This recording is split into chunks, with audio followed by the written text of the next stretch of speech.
what D-Live says.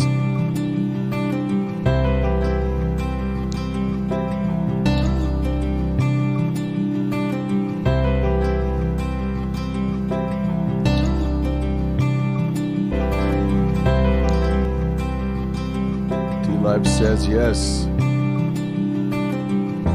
Live says yes. Twitch says yes.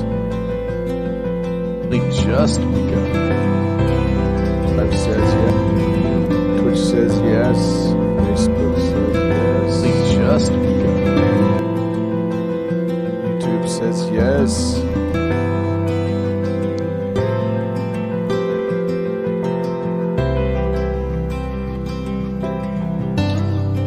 YouTube says, all right, it's all going. Every bit of it.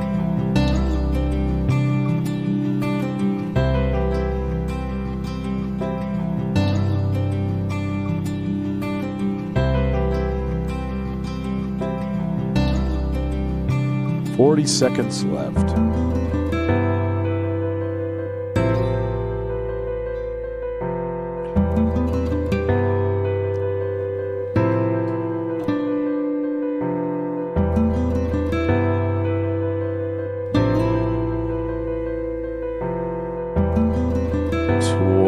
Seconds left.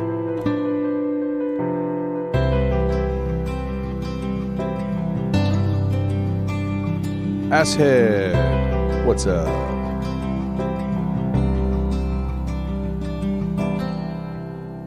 Oh. Music, you have done so well. You just lined yourself up for me, didn't you?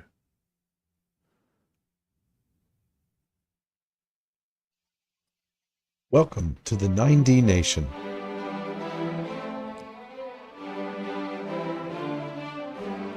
בראשית ברא אלוהים את השמיים ואת הארץ. In the beginning, God created the heavens and the earth.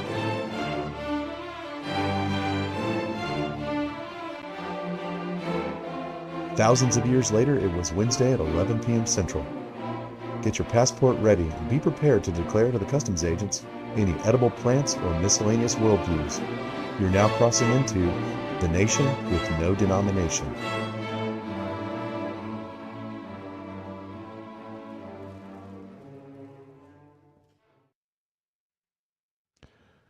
Do you feel kind of fancy after that orchestra music? Or whatever that is? Welcome to the 9dNation. The nation with no denomination.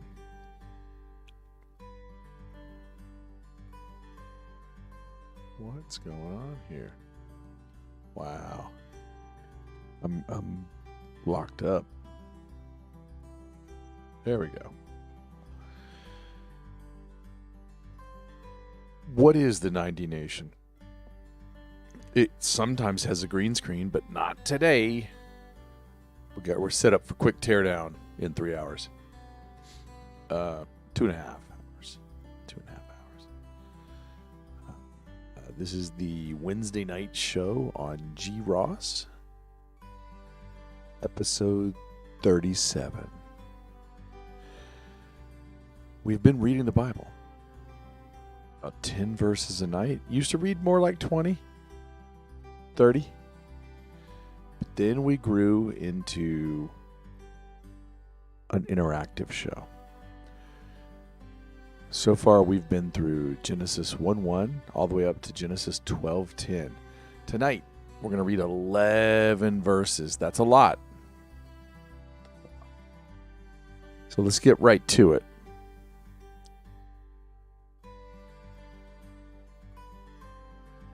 So, pardon the lack of green screen.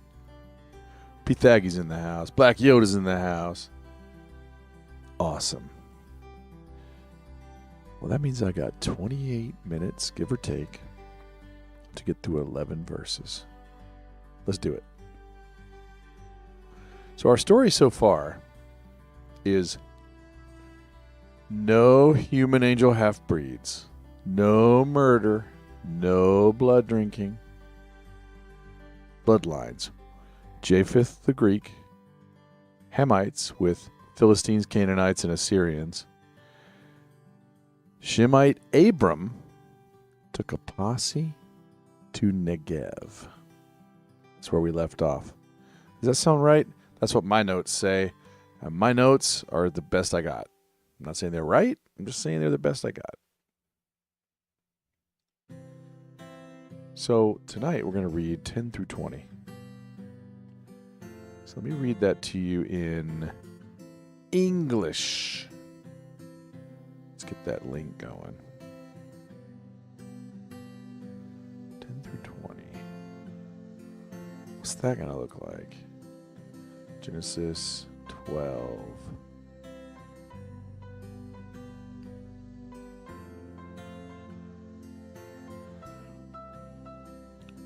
All right. Now, there was a famine in the land.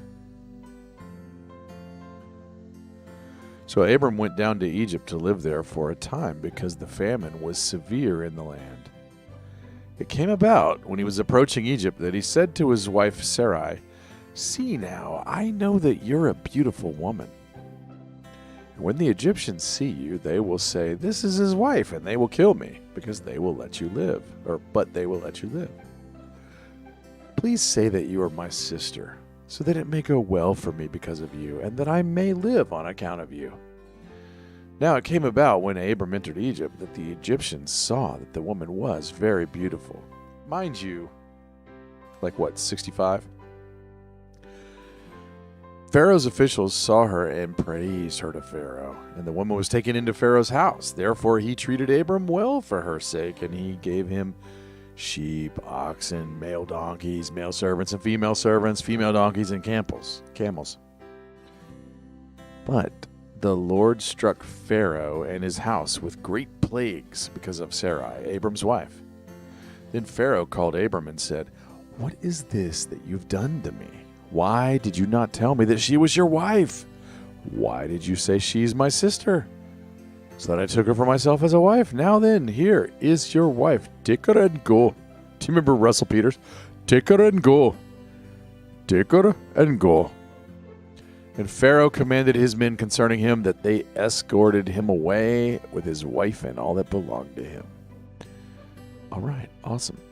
That's just a kickstart. Let's get this going. I'm going to try this in another arbitrary language. You know, we were talking about how Proto-Sinaitic was probably what this was written in. I think Duppy was mentioning that. So I'm going to read this in a little more modern than Proto-Sinaitic. Proto-Sinaitic. Where is mine? There we go. Let's do this. 12.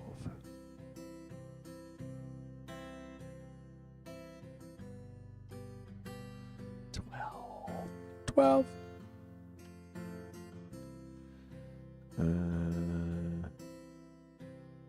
All right. 1 through 5. Scroll it down. All right, let's see what happens. Vehirav ba'aretz vayared Abram mitzrema lagor sham ki chaved harav ba'aretz. Vehika asher hikriv lavo misramaya vayomer el sarai ishto hine na yarati ki isha yefat mareat. Veheya ki yiru otoch.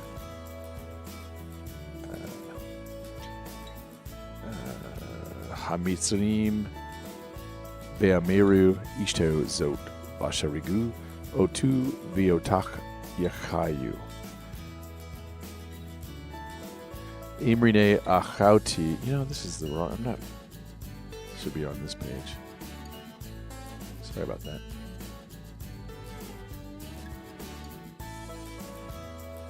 Imri ne achauti et lama'an yitav li va'avurech v'chayeta nafshi bigla lech. Vehikevo Abram Mitzramaya Vayaru Hamitzrim Hamitzrim, et Haisha ki Yafa e Meod.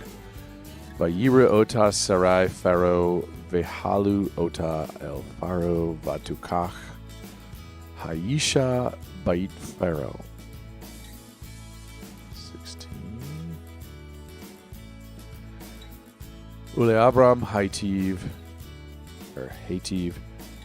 Beavura vehi lotzon uvakar vachomorim, Va'avadim ushefachot vayatonot ugemalim. Veinaga achaya et Pharaoh nagaim gedolim vuet beto al divar sarai eshet Abram. Vayikra Pharaoh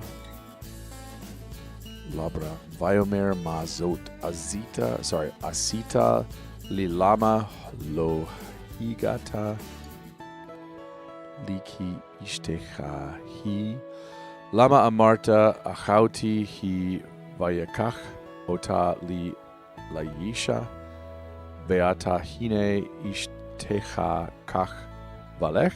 One more verse. Veitzov ala Pharaoh anashim vashalahu oto vuet ishto vuet kol asherlo. All right. So already trouble with the pharaohs, right? Trouble with the pharaohs.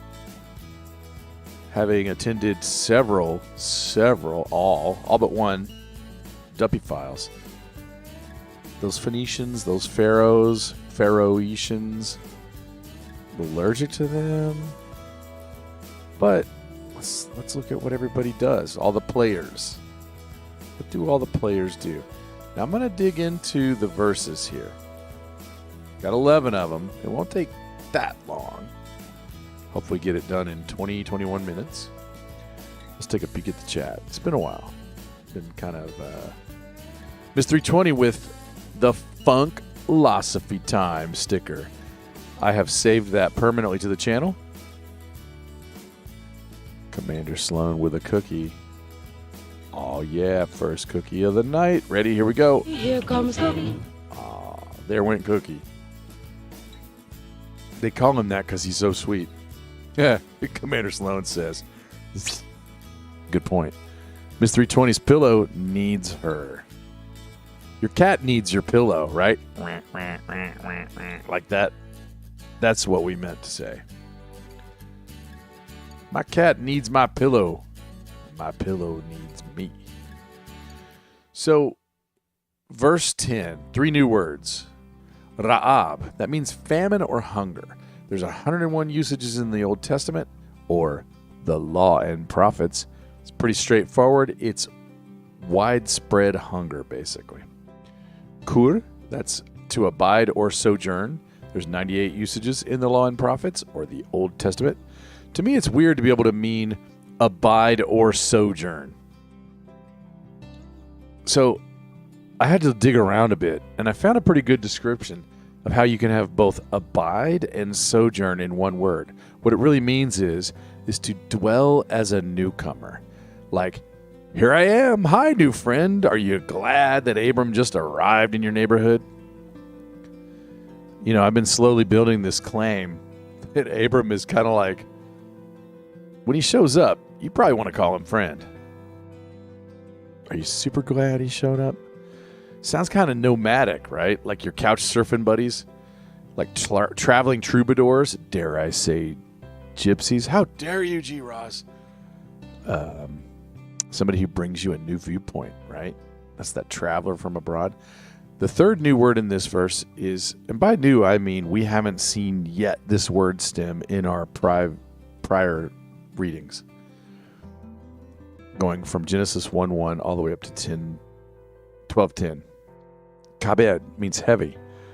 39 usages in the Law and Prophets. It's severe heaviness with a tone of being burdensome. We already know Mitzrayim. You heard that several times in this reading.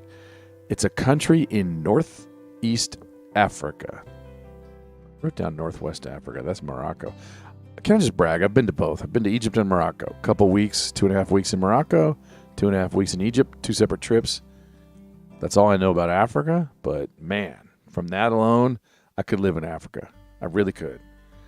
If I lived in the northeast corner of Africa, I would have really good falafel and kushri.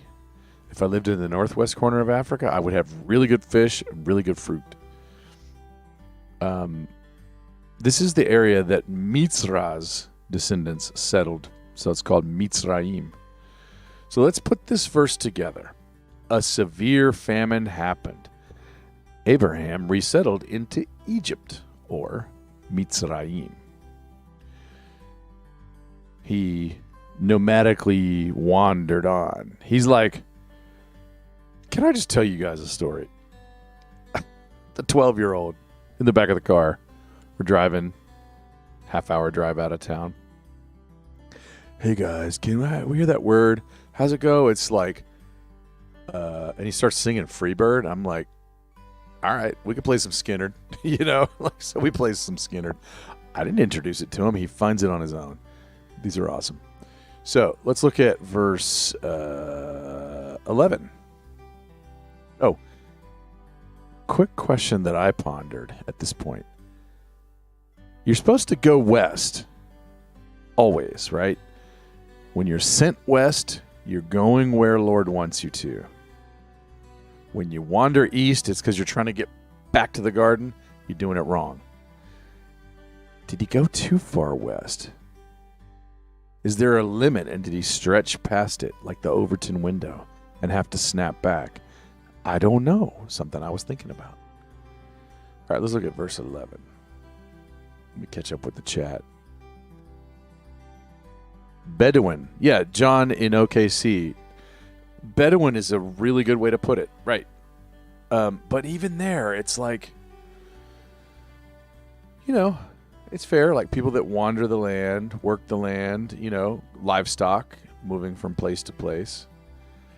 I'm not saying that's bad.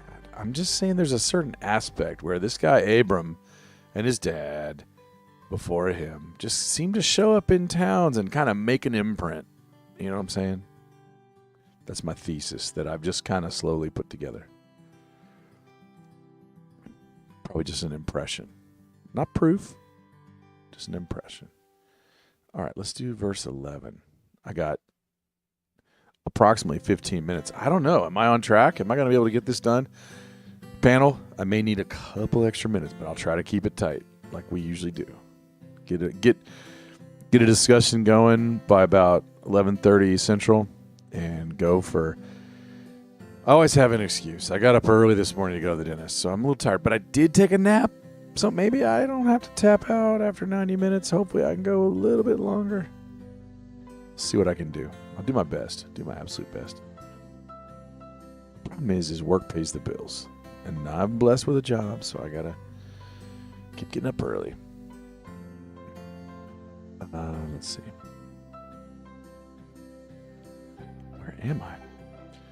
There's 3 new words here. Karab, to come near or approach. There's 284 usages in the Old Testament or the Law and Prophets. It could mean offer. I come near, I approach, I offer. Another new word here is nay or na. I'm not sure how to pronounce it. I or we pray or say now. So it's like saying, please now. Like, I beseech thee, essentially. There's 403 examples of this in the Old Testament. I did dig into, let's see. If you go to Study Light for this concordance, which I'll share. Let me share in all the chats.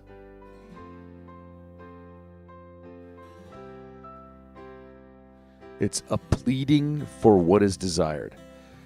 And then the other new word in this verse is Yafeh, or fair and beautiful. There's 43 examples in the Law and Prophets. So to put it all together, you could say this. It ended up that as they got near Mitzrayim land, he said to his wife Sarah, check it, please, baby, please. I'm fully aware you're a pretty lady to look at. So we know all these words from before, so with those 3 new words, we can conduct that summary. Basically agreeing with the translation, but that's my take on it. So let's put our story together so far. I'm going to add one new bit. He moved to Egypt due to famine. We heard that, right? On the way, he said, "Hun, you're so hot, so... ... Verse 12. Baby, you're so hot that what? Verse 12. Let's look at this one. Come to pass, the Egyptians, they'll say his wife, they'll kill me." So let's break it down. 2 new words. Ma'an. Purpose, intent. 272 examples in the Law and Prophets. Sake. So. Or purpose. So on account of, kind of. Galal. An account. 10 usages in the Old Testament. Account or because. Pretty straightforward. So this verse, putting it all together. Baby, you're so hot, so... Tell them you're my sister so that to help you, I'll stay alive because of you. So he's kind of saying, help me to help you. But what he's really saying is, I don't want to be killed. I'm scared. There's some good for me, good for you, maybe. I've seen some translations pull that out. Like, focus on it, and some just gloss right over it. So the wording is, I'm going to argue, a little bit not super clear, but he's kind of hemming and hawing and saying, it's better for you, it's better for me, it's better for them, it's better for everyone. So our story so far would say, you're so hot, hun. The Egyptians will kill whoever you're married to, so for both our sakes, pretend to be my sister. Which takes us to verse 14. Let me check the chat. Looking good. Let me do a sneaky peek at our lurker count. I'm checking out some. We got 7 red pills. Nice, thank you. All right. We don't have a frog in the smashing the blue pill that I can see. Did I just skip showing verse 13? What is wrong with me? Man, I'm tired. I didn't even show it on screen. Say, please, my sister you are, that it be well for me, for your sake, that live my soul because of you. Now let me go to verse 14. So it was when Abram came into Egypt, he saw the Egyptians, the woman was beautiful. When they got there, they saw she was hot. He was right. Abram pretended to be brother to Sarai, so they wouldn't kill him to steal her hotness. They're going to take your hotness, baby. Why am I doing that in like a urban...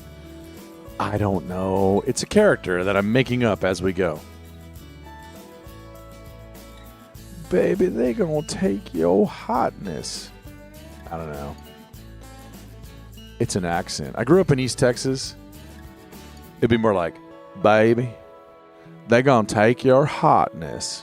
No, that's more like, I grew up in East Texas, but I cured myself of the accent. Baby, it's like they're gonna think you're hot. They're gonna think you're hot. So help me, baby, to help you. That's more really how I would have said it when I was a kid. All right, so verse 15.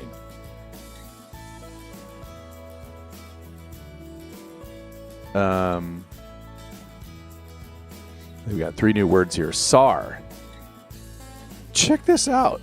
Doesn't that not sound like Tsar? Chieftain, chief, ruler, official, captain, prince.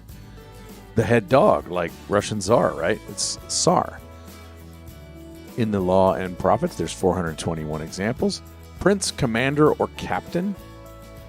So here, and then we're going to see that's the captains that report in to Pharaoh. That's a title of Egyptian kings, 268 examples in the Old Testament.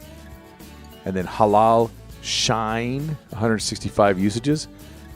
Look how shiny she is. So let's put this verse together. I'm going fast because we got a lot of verses to go through. 7 more minutes to get it done in.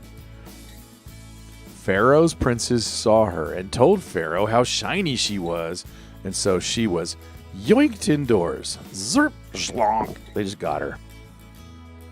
So our story so far, I can add this.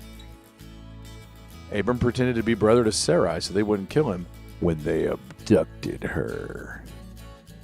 Is that too big of a stretch? They're like, bro, Pharaoh, check her out, man.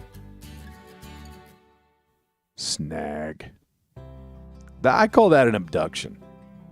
Maybe it was somewhat ceremonial. Hear ye, the Pharaoh calls you into his presence. Bag over the head. So, at this point in the story, I'm confused. At least when I wrote my notes like a month ago. Back then, did people think a man would defend his wife to the death, but not his sister? Like, why does him saying, she's my sister, so they'll believe it when I don't defend you? Like, I was always angry at my sister as a kid, but I would defend her. I hope. Either, I've never had anyone try to abduct my wife, my sister, my mom, or any of my childs. I have one, no daughters. I would hope I would defend all of them to the death, maybe even neighbors. Like if I had a neighbor's kid, like abduction, even if ceremonial and formal, it's pretty serious. The next verse, though, starts to tell us a little more. This is where we got into some controversy in prior weeks. Verse 16. Let's just read it. It's written in this order. How exactly does this all happen in time order? Verse 16 has 5 new words. Bagar, cattle, herd, ox. 183 usages in the Old Testament. Cows, basically. Chamor, a boy. Donkey. In Arabic, it's hamar. I've traveled the Arabic lands a lot, and we took our equipment up the hill, the citadel, by donkey because the Jeep couldn't get up because the steps had like 2-foot tall risings, and even the best vehicle. So hamar, in Hebrew it's chamor. That's a boy donkey. 96 examples. Shivcha, that's maid or maidservant. 63 usages. It's basically lady slave. Athon, a female donkey. 34 examples in the Old Testament. Gamal, camel, right? Sounds like camel, right? Gamal. There's a gamal. 54 examples in the Old Testament or the Law and Prophets. So let's put this verse together. So remember, we just discovered that Abram's like, baby, let's call you my sister. And then Pharaoh takes you and treats Abram well and brought Sarai, bought her with sheep, oxen, donkeys, camels, and slaves. Did he buy her? For whatever reason, he handed all that to Abram. In this order, it says. So, in our story so far, we could say Abram pretended to be brother to Sarai so they wouldn't kill him for her, but instead would pay well for her. That's my argument. Was it smart? I mean, it was wrong. We all know in our guts that he's just being creepy. Or do we? I kind of think so. But was it smart? Should he have gone there to avoid famine and just hope not to get killed? How right was his fear? Couldn't they have smeared mud all over her and put baggy clothes on her? But they were hungry. And how many people did they bring with them? Who all's hunger were they solving? How many people went with them? All right, we're jamming through. We've already gotten. So we got 17, 18, 19. Well, 4 more verses, 4 more minutes. I don't know if I can do it that fast, but let's see what we can do. We're making really good time.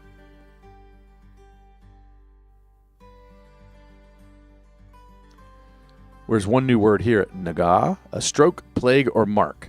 There's 78 usages in the Law and Prophets. It's like a mark or an infection or plague. Ahiah tetched Pharaoh and his house with the tetch. Do you know what I'm saying when I say it's like Steve Harvey? The tetch. Because of the reason of Abraham's wife, Sarah. That's what this verse says.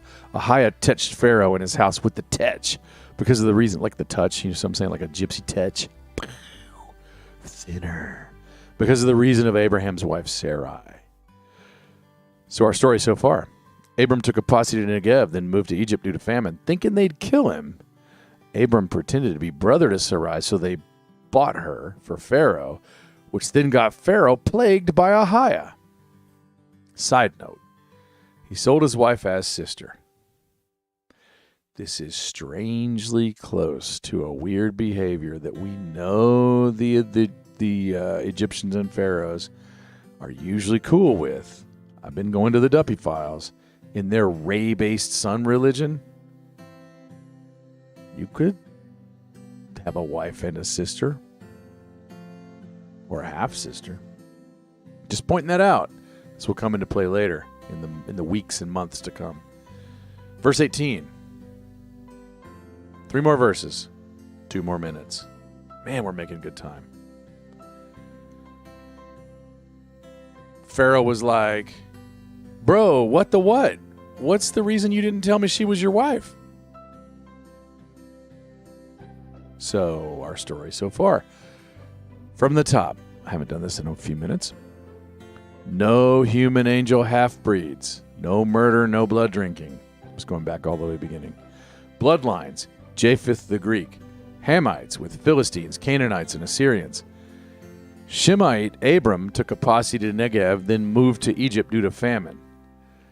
Pharaoh suffered a highest plague after he bought Abram's wife under fake pretenses that she was his sister, and Pharaoh's like, what the heck? Or we could say, I think I've made my case now, but I get pushback on this a lot, so maybe we'll argue about this tonight. Debate. He pimped his wife as his sister to Pharaoh. Pharaoh got the plague and was like, bro, how come you do this to me, Demi? How often is an Abramite getting into the king's chambers?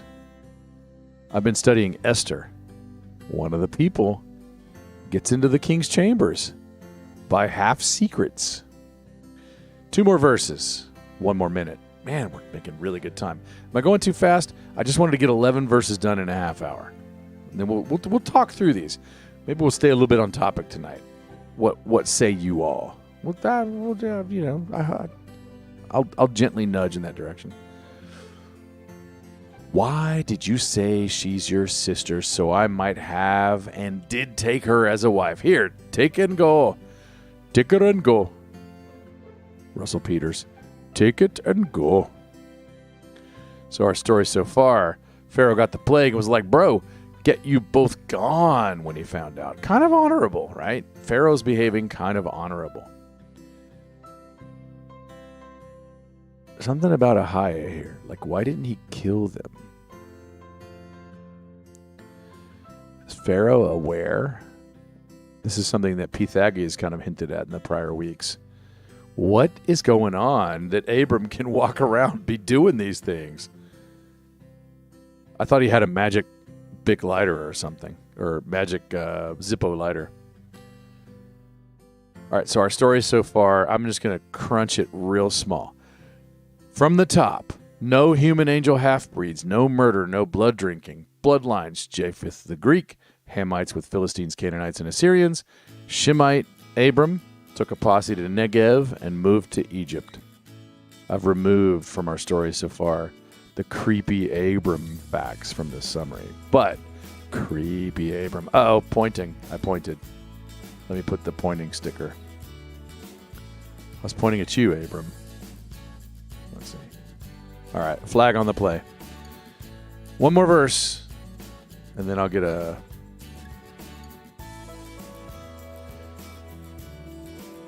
When Pharaoh realized how he was plagued, he officially dissed Abram's house from his court. He ran him out of town with his cops.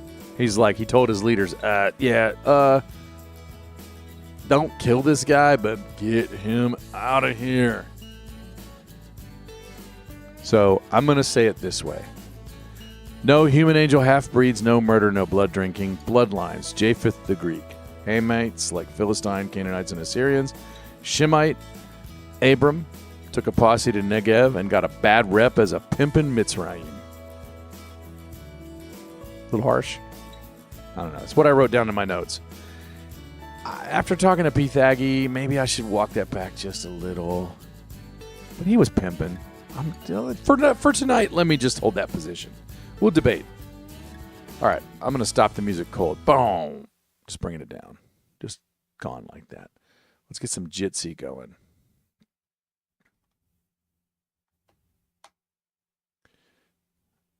Let's stop the camera cold. Stopping it. I'm getting faster at all this. Allow. Join. Let's get this in the chat. All right, part 2. Ladies and germs. The panel. To discuss Abram's first, really God's people's first visit from the Negev to Mitzrayim, and then getting kicked out.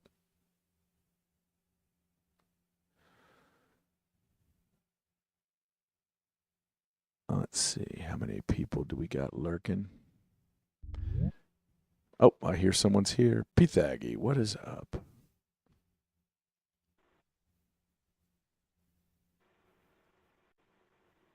You may be muted. Oh, no, there's a delay. I didn't hear you. Oh. Good Ted. evening. Black Yoda, what is going on? What's up, man? Man, I feel like I rushed through 11 verses, but we got her done. Not really. I felt like the pace was appropriate. Nice. Good deal. Before I get started, I just want to say I had got some bad news this morning. Uh-oh. My uncle called me, and a lady friend of the family died of a heart attack. And she was really cool people, you know? That's tough. Yep. You don't see that stuff coming. Yeah, I know.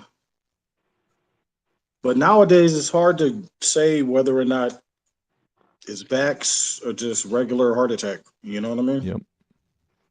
Now, her and my father had the same birthday. They went to school together, had the same class. So this lady goes really far back to like first grade for them. You know what I'm saying? Mm. And she was funny people, great sense of humor. That lady could talk some shit on Facebook. Nice.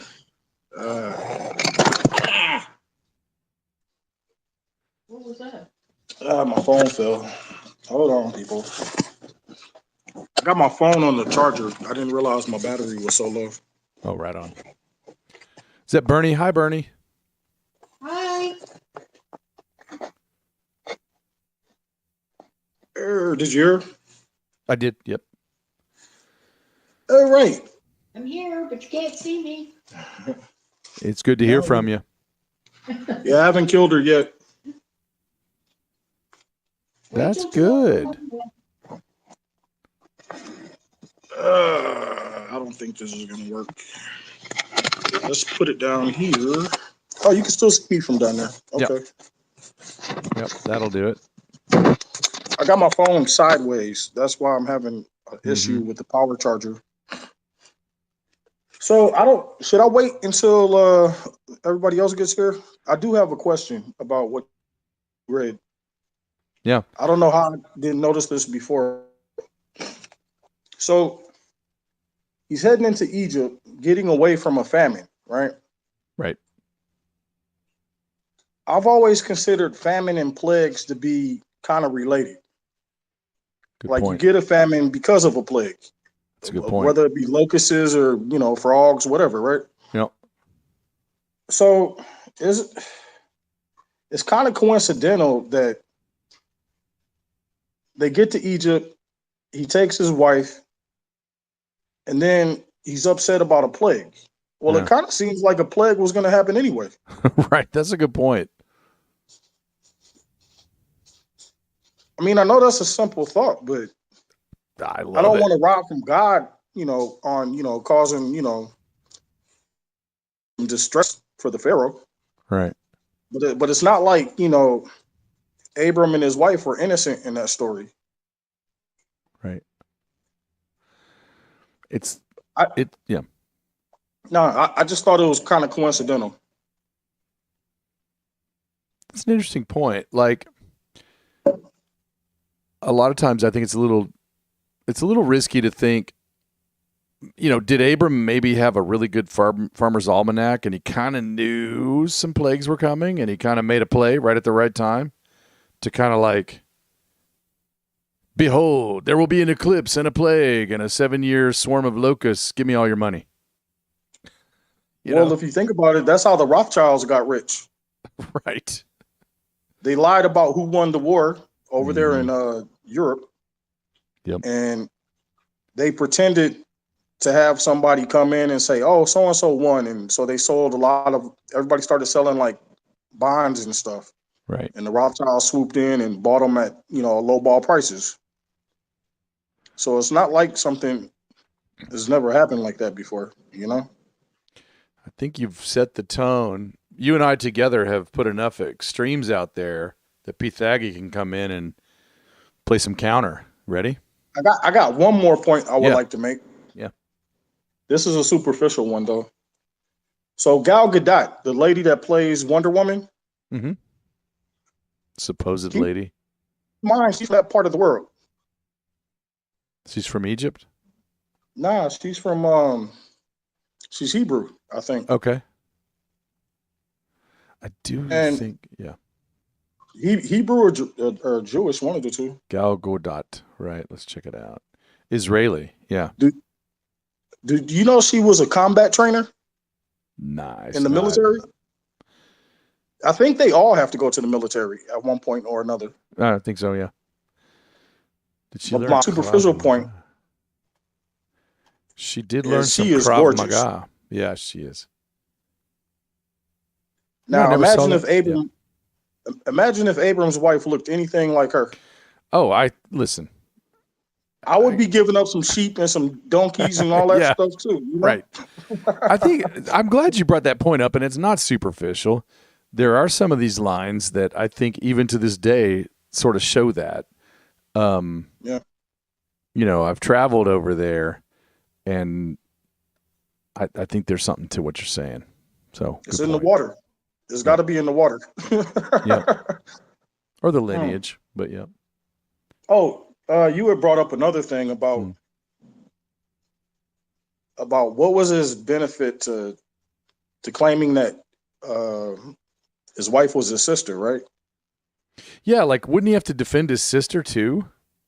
Well, weren't daughters of a family considered property, and the father would like sell them off? Well, there seems to be some. Oh, Sloan in the house.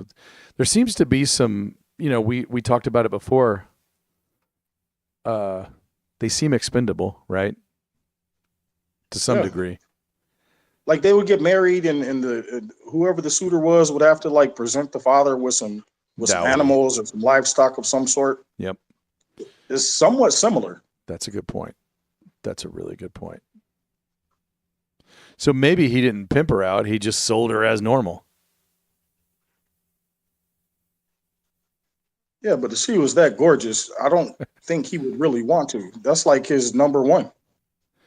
But he made bank. No, I agree. There's so many ways you can look at that. I don't even know where to stand on that one.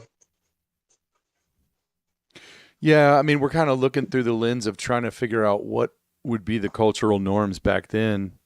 We can kind of guess them from the story, but they're different than what our common culture is here, I would say. Well, weren't pharaohs known to have like harems and stuff? Mm-hmm. So, I mean, right. And don't even get me started about the Romans. They didn't even care if the women were married. They would steal your wife. Right.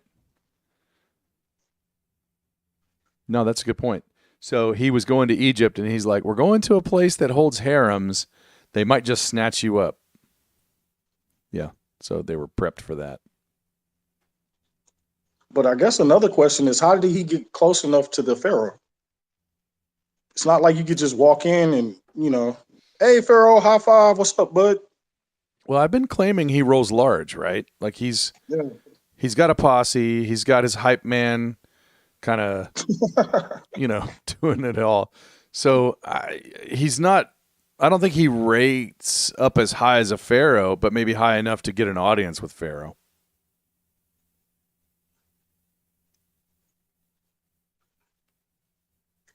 Well, it's not like they had, YouTube and Telegram and TikTok back then. So how did he get that kind of reputation? I think that's a really good question. I think he showed up with lots of his own traveling livestock. I think he moved in a big way. Why is P. Thaggy so quiet? He's waiting. He's following. Just waiting. Also, kind of low energy tonight. Hmm. I was up pretty late last night. Oh. All right. Well, so Well, clearly, there's some kind of like ethical conflict here, which is why, I don't know, this story is kind of alluring in that way. When we first read it, I didn't think it was that big of a deal to tell a lie. And I also didn't agree that he would cut his wife. But I got a bit further. Well, I guess I was able to look at it from a different vantage point, thanks to Anka Vanka. Don't know if she's in the chat. She linked me an article from the University of Toronto, Canada, and it walks us through how there was a complete retelling of the story in the Genesis Apocryphon, or whatever it's called. Okay. oh, I wanted to get those. Yeah, so these are it's called the Genesis Apocryphon. It's part of the, what do you call it, the Dead Sea Scrolls. Right. And it's a massive 800 pages, so not something I really want to take on, but if I can find quickly the relevant parts to what we're studying, then that's what I did. And this story goes into such detail. The article is really asking, why is there so much controversy and so much written? Was it to fix a theological or an ethical discrepancy, or perhaps both? Was this some kind of errata that sort of tarnishes the whole brand of Father Abraham? Because you guys aren't the only ones who would have concluded that he had pimped out his wife. Right. So I'll tell you the story. I'll kind of summarize it for you. Yeah, please do. I'm hella curious. I got a link in Amazon to order those books. And you're right, it's hella long. Yeah. So I'm looking at a PDF. Yeah, it's 804 pages. So here's how they set it up. Now, just for a little background, the Qumran, what do you call it? Dead Sea Scrolls. These were most likely the writings of the Essenes. These are the cave-dwelling sort of monks who wanted to separate from mainstream Jewish society. Okay. And so they're kind of like the woo class of let's say you have rabbis on one side, and then you have like this woo class spiritual leader on the other. And so we are attributing these stories and writings mainly to them. So as far as how much you can trust it, you got to discern for yourself. But this particular story starts with a dream. So they set it up as a dream. I don't mean to cut you off, but when you say you got to trust it for yourself, are you making any reference to how harsh the Middle East is towards women? No, I'm talking about what the authenticity or the of the writings themselves. Do they hold up as scripture, or are these just sort of rewritings, reimaginings of the Essene monks? Well, wasn't because this is really relevant to what you're saying. Wasn't during that time they were trying to get rid of all scripture? Like, wasn't it like I think at one point they didn't want anybody having scripture of any kind. And that was the reason why the Dead Sea Scrolls were buried and found in pots. Oh, I never heard that. No, I don't know. G. Ross, you ever hear anything like that? Maybe way back, but it does seem like historically, some of the controllers like us to be able to read and some of them don't. We see that time to time. Sometimes they want us, certain of them, like let's say Trump and Melania want to give us the 4chan board info, and sometimes they want to be like Adam Schiff and just keep us in the dark. Oh man, that guy. So I believe it, that it could be a pressure to hide knowledge. I'm really curious to hear this though, Pete Thaggy. Yeah. So I'll try to be brief. No. Don't be brief. Be thorough. So what happens is they decide they have to go down, and when they're sort of en route to Egypt, Abraham has this dream. He dreams of a cedar tree standing next to a palm tree, and then some men, nondescript men, come with the intention of cutting down the cedar tree. But then the palm tree cries out and says, "Do not cut down the cedar tree, and cursed is he who fells it." And so, on account of the palm tree, the cedar tree was not felled. This was the dream. And then he's perplexed about it. He explains his dream to Sarai, and then she tells him, "This is the meaning of your dream. That if we go into the land of Egypt," and basically she tells him what's going to happen. It's a role reversal. Mm-hmm. She tells him that if they discover that we're husband and wife, they will kill you. But I will say unto them, they basically, the Essenes make it her idea. So they remove that sin or that shadow of sin from Abraham and put it on her, right? And then she says, I'll tell them that I'm your sister, and that way you'll be saved. And he's like, yes. Oh, you're so wise. Yes, thank you. Oh, God bless you, right? So here's the next interesting piece of the story. So they're down there right on the border. They call it toward the town of Zoan, which is just below the Dead Sea. Mm-hmm. So we also sort of learned that Egypt in those days extended all the way to just about the Dead Sea. Right. And that was technically Egypt. And so they're down there, and it says, quote, "And when those 5 years had passed, 3 men from among the princes of Egypt, of Pharaoh, of Zoan, came in to inquire and blah, blah, blah." So they had been hanging out on the borderland for 5 years before they discover Sarah. And they are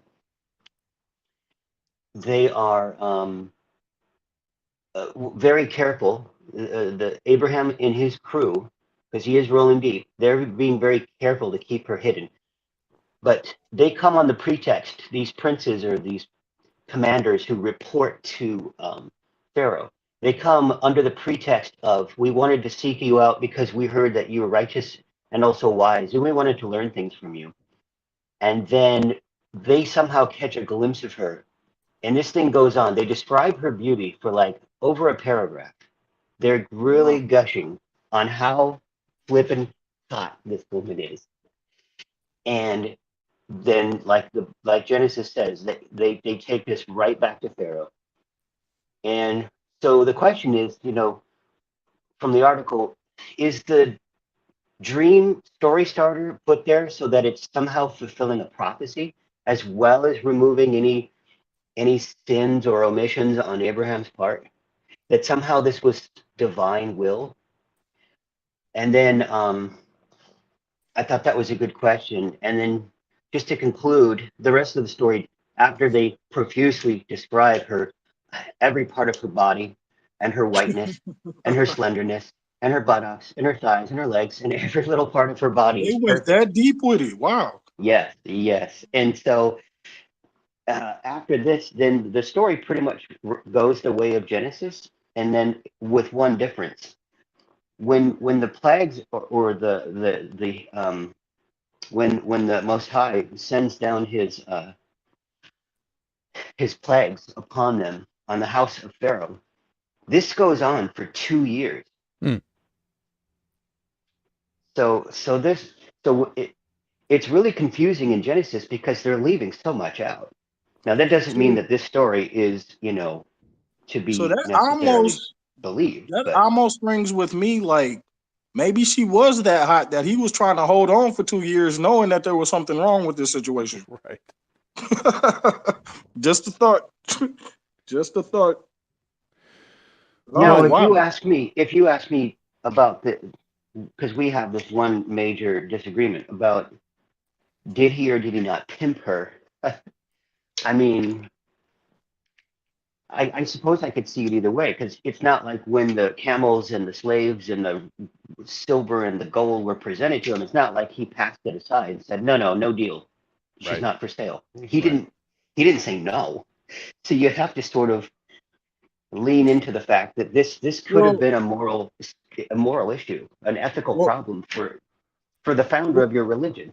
well, let's go back to what I was asking G. Ross. Like, I always thought that people that back then, like when a father would have a daughter, he would basically like sell her into marriage. Now, if the father was no longer alive, would the son sell the sister into marriage? Probably. I honestly don't know if that's a legit answer or not, or question. I mean, you might find that it's culture by culture, but I think in general that was how things played out. Mm-hmm. Yeah.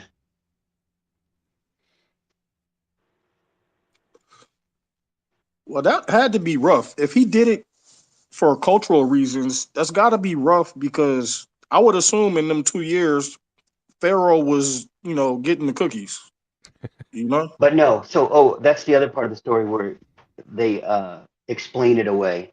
Yeah. So before wrapping up, after describing her beauty, after the plagues descend, well, actually, just immediately after she was, before the plagues descend, after immediately when she was taken, Abraham goes into prayer and he cries out, and it says like in anguish, and he's begging God to prevent Pharaoh from knowing her or from violating her, Right. and to please bring her back to him and safeguard her virtue.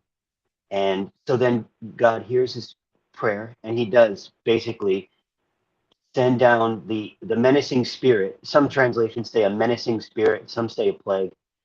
And basically, again, with the Qumran Dead Sea Scroll, they're explaining it away that in fact God did guard her chastity or whatever, and her virtue, and he never knew her, although they were married for 2 years.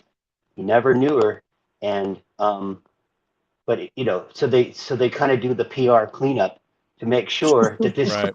this origin story is squeaky Well, clean and just Right. everything's hands above the covers. some thousands of years later, we see. I was reading about Ahasuerus or Artaxerxes. He puts Esther in his harem, but he doesn't see her for a while. Like they have so many women in the harem that they might not get around to each one of them. You know what I mean? Yeah. I have always wanted to get a hold of the Apocrypha, and there's some other older Bibles that I have queued up in my list on Amazon. I didn't There's know it so went that. many. Yeah, but the Apocrypha, those are the ones that I want to get the most. And some of these books are not cheap. No. You would be surprised at how and then to find like the whole set. Yeah, but you can get a lot of them on PDF. I've been finding a lot of them. Yeah, Okay. I wanted the physical books, you know? It's, some, absolutely. it's something about having the physical book. Like sometimes I'll leave certain Bibles open just to ward off anything fucking, that might be evil, right? Mm-hmm. You never know. Yeah. But no, I have all the Q posts printed in a drawer. Not that that's the Bible. I'm just saying I like to have things printed. you know what? I could see somebody putting together a book one day with just nothing but Q posts and Yep. explanations. Once we get to hindsight, you Yeah. know, Yeah. that would be an interesting read. I said to a coworker today, he was like, I don't really like Jordan Peterson because he targeted so-called incels. And then he mentioned how something like an extreme class. And then he goes, kind of like Q. And I was like, I'm going to, because I'm getting to know this guy. I'm like, I'm going to tell you right now, I'm a Q-tard. He's like, what? So I just started explaining to him. And we found, some common ground. Right. So it was weird to run into a coworker that knew that much about Q. Yeah, I bumped into somebody online today. Like, he's in my friends list on Facebook, but there's certain topics that me and him do not see eye to eye on at all. I'll try to explain, he'll try to explain, and there's just no meeting in the middle, right? Right. And he brought up Q, even though it was off topic, it had nothing to do with our conversation. Right. But he wanted to use that as an example on this is another reason why I don't believe, some of these conspiracies. Right. And I was just like, I didn't even respond. I was just like, Right. you know what? Yeah. I'm gonna go do something else for an hour and try to forget about this. Yep. I don't know why I deviated into that. It's nothing to do. No, it was about having books and Books. Yeah. the physical material. I was never a big fan of the readers. I can't think of what the books, not the books, the digital book where Oh, you can right. download Like Kindles. Yeah. Thank you. I couldn't think of the word. So I bought my uncle one. Yeah. Go ahead. I read the entire King James on a Kindle. Dude, that didn't bother your eyes? Oh man, it was hard.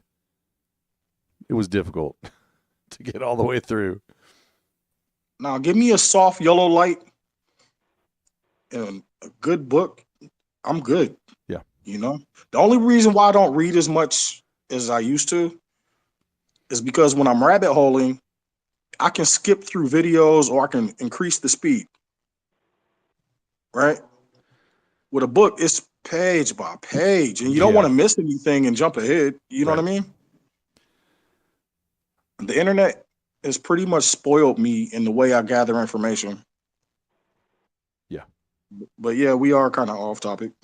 That's my bad. That's totally my bad.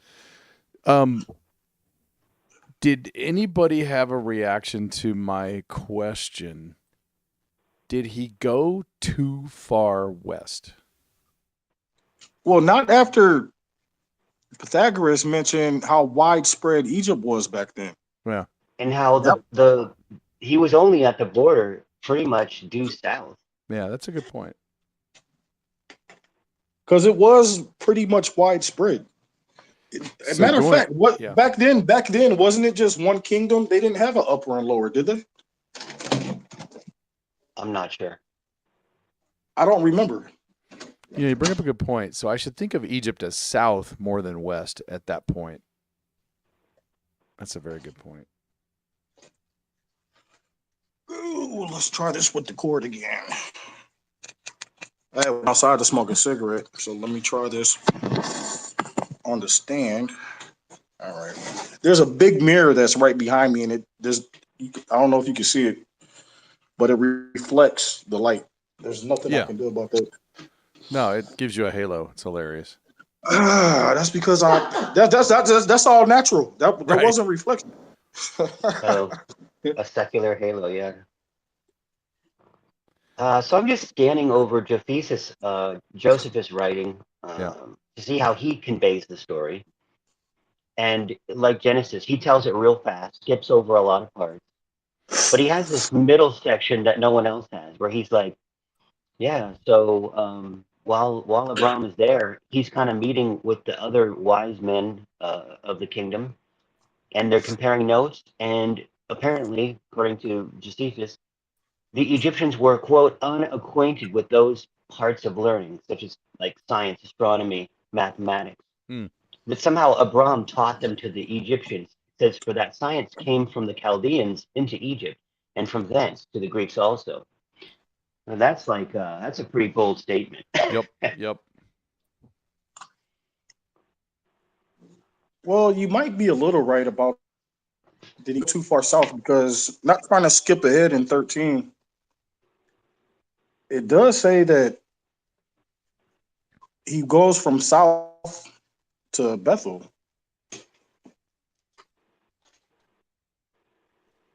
Right. We're going to get to that. Yeah, we can talk about it now for sure. We're getting close to the Battle of the Nine Kings, which comes after. He's in that crossroads again. Remember we hit a crossroads a week or two ago? He's between Bethel and Ai. He gets back to that. I don't see Bethel on this map. I gotta find a You different love one. calling it AI. You know, it's so hard not to try to make something out of that. What would they call it? Jumped out at you, huh? Say again, Pisaki? Yeah, no, it jumps out. I thought the same thing when I was looking over the geography, but Yeah. I generally try to give them an authentic sounding name in my mind. Like I, or like in French, there's a couple towns that are spelled AIX, and it's Ez. Okay. I don't know. I could see that. John in OKC is thinking that Abram may have been kind of rolling a circuit as a Bedouin, which makes sense. Oh, I get that absolutely. feeling too. Yeah, I get that feeling They too. all no, they all do that. I mean, it says he pitched his tent here and Yeah. along this forest, and he pitched his tent there. Yeah. Or he came out of the tent and met the Lord, approached his tent. Yeah, they're constantly. These guys are not city dwellers. But in the extra biblical text or in any of the texts, did you get an impression of, does he have any of his strongmen with him, or is it just the two of them? No, it's everybody. It's implied that it's everybody. So it's his crew. I don't think he goes anywhere without his crew, except the one time that he insisted on going up the mountain with Isaac alone. Right. Okay. But if you're like the most renowned, smartest person in the ancient world, and you're under the protection of God and stuff, it's like, when people leave their dwellings once they see or hear you, or just, you pass through he passes through your town, like when he went to Haran, and then people wanted to follow him and join his camp. Yeah, it's like, this guy had some big time. He was a man of renown. Right. Exactly. But we're never told exactly what wise things he's saying to people, except for this one little blurt from Josephus. But the Standard Bible doesn't ever tell us what kinds of things he's telling people or teaching them. Yeah. It's shrouded in mystery. Right. So we could extrapolate it to knowledge. I often want to call it technology, but it's not so much technology as it is knowledge, I think. So one of the maps I was looking at, it shows Bethel by Judah.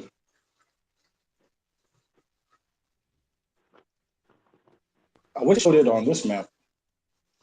The other one was kind of generic. But I don't see how you can go.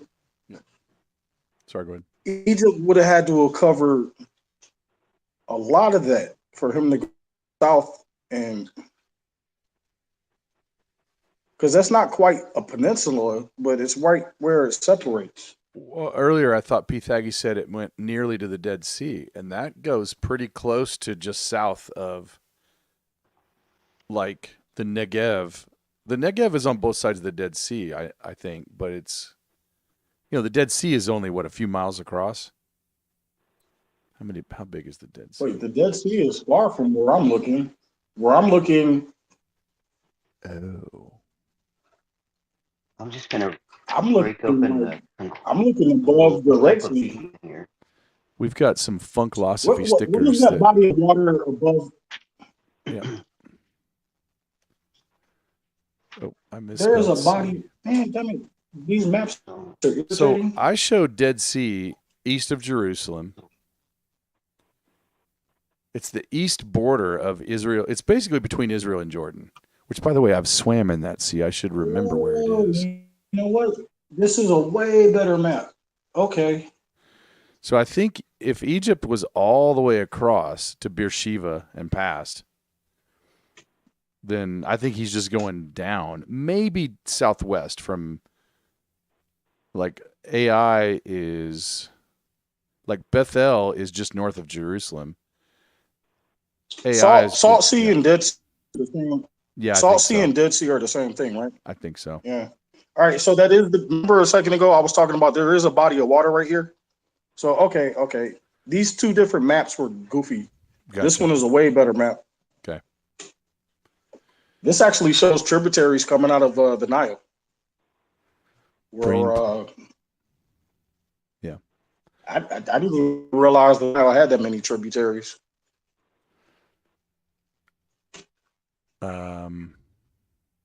Oh, I need to save this one. Copy image.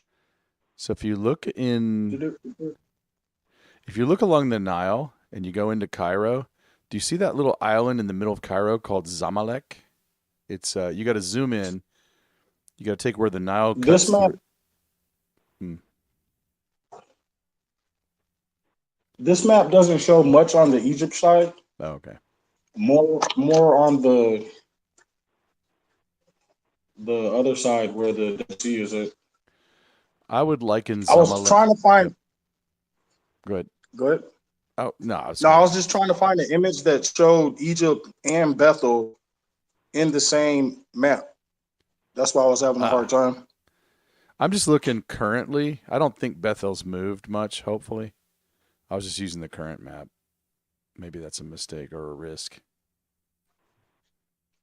So the map I'm looking at, it shows Bethel being a few miles north of the Dead Sea. Yeah. And maybe. Then more miles like west of it. Yeah. Yeah, like 10, 15 miles, 20 miles northwest, basically. BrainPod says technology is the application of the knowledge and product. Wait, BrainPod is in the house? I like that guy. Yep. And Sloan's using some Funkalosophy stickers made by Miss 320. Which I have stolen those stickers and put them in the channel. He's a smart guy too. Actually, there's a lot of smart people in the foxhole. Yeah, there are. When you think about it. Yep. It's a shame that YouTube has gone the way they've gone. I'm hoping that, pretty soon a lot of that changes with what's been happening with Twitter and everything, Trump is getting back on Facebook. I heard something. I thought it was Twitter. Both. Is it both? Well, there's an article about how Trump will be reallowed on Facebook, and then like Adam Schiff is freaking out. But Facebook is also saying there's going to be some rules, which I don't see Trump as the kind of person that likes rules too much. Rules specifically for him or for all of us? Because I still get censored on Facebook. Right. I think it's for all of us, but I didn't dig too deep into it. I might talk about it on Friday a little more. I don't know much. I just saw that early, like an hour ago. Last time I got censored on Facebook, I was talking about Fauci. And I made the comment, not word for word, but something along the lines that he needs to hang while being set on fire or something like that. Facebook didn't like that too much. So, real quick before we kind of start launching into other topics, we've done so good on staying on topic tonight. I'm out of gas on the 11 verses. Does anybody have anything else? I just have a conclusion. So we're looking at it from, what did you call it, extra biblical sources? We're trying to get different angles at this thing. We're getting angular, right? I think they all be lying. We're not getting the full story here. I could what agree I'm saying with is there's a that. cover-up. You can see how much of the story is missing in the standard Bible. This smells like a cover-up. Because remember, this is like the father of your religion. This is your origin story. There can't be any errata. Well, no misdeeds. I have to agree with that. And when you think about culturally how these people were back then, granted, there was a lot more dirt with what you were explaining, and I appreciate that. But no, it still feels like there's a lot missing. So, real quick, P. for my own religious teachings purposes, I don't need Abraham to be perfectly behaved. Okay. I can still look at the story and say they haven't deviated. As a matter of fact, they're showing that he's creepy. Like my conclusion was he's creepy, and I don't think I'm being sacrilegious against what I teach at the church, if that makes sense. I will speak about some truth. Do it. I messed around with a married woman, knew she was married, didn't care, and I had some of the worst luck after that. Yeah. Right? I used to work at this solar company making the inverters that transfer the power and all that. And one of the other QAs, I was talking to him about, how I experienced the worst. Well, I was actually talking to somebody else. And he stood up and he just started nodding his head, like, and he completely agreed with me. He was like, I experienced the same thing messing around with a married chick. You know what I mean? Like there was something to that. I could testify on that one. I know for a fact I experienced some of the worst luck. Some bad mojo. Dude. So you fast forward from that experience, I meet this other chick, and she's at my place, and we're watching the movie, and you know how they'll show previews of movies before the movie comes on? Right. And they were showing a preview of a movie where this guy was messing around with this married chick. And she's sitting on the couch, but I'm laying on the couch and my head is in her lap, but I'm kind of like on my shoulder looking at the TV, right? And I was like, you see, that's why I don't mess with married chicks. They're nothing but bad luck. She didn't say anything. Uh-oh. Yep. Fast forward a couple of months, and I was having some bad luck, right? She gets into an argument with me one night about her ex-husband. And she starts going on and on about the things that she wanted to accomplish for that particular year.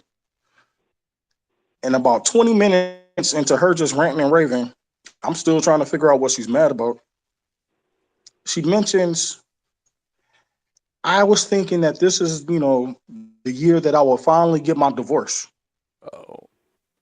And I was like, hold on, you married? And she just stops talking. She's been running her mouth for 20 minutes, and now she just stops talking. And she's just looking at me. And she's like, her next words, I kid you not, we've been all this time, and you gonna let a piece of paper come between us? And I was like, I could give a damn about your piece of paper. I care about the fact that you made a promise to God and you lied to me about it. By not telling me, it's still lying to me. I was pissed. Right. Now there is something to sleeping with married women that God does not like.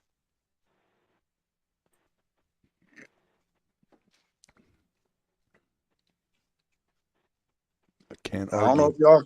don't know if y'all got some stories like that, but that's something I'll never do again. No, it sounds like wisdom.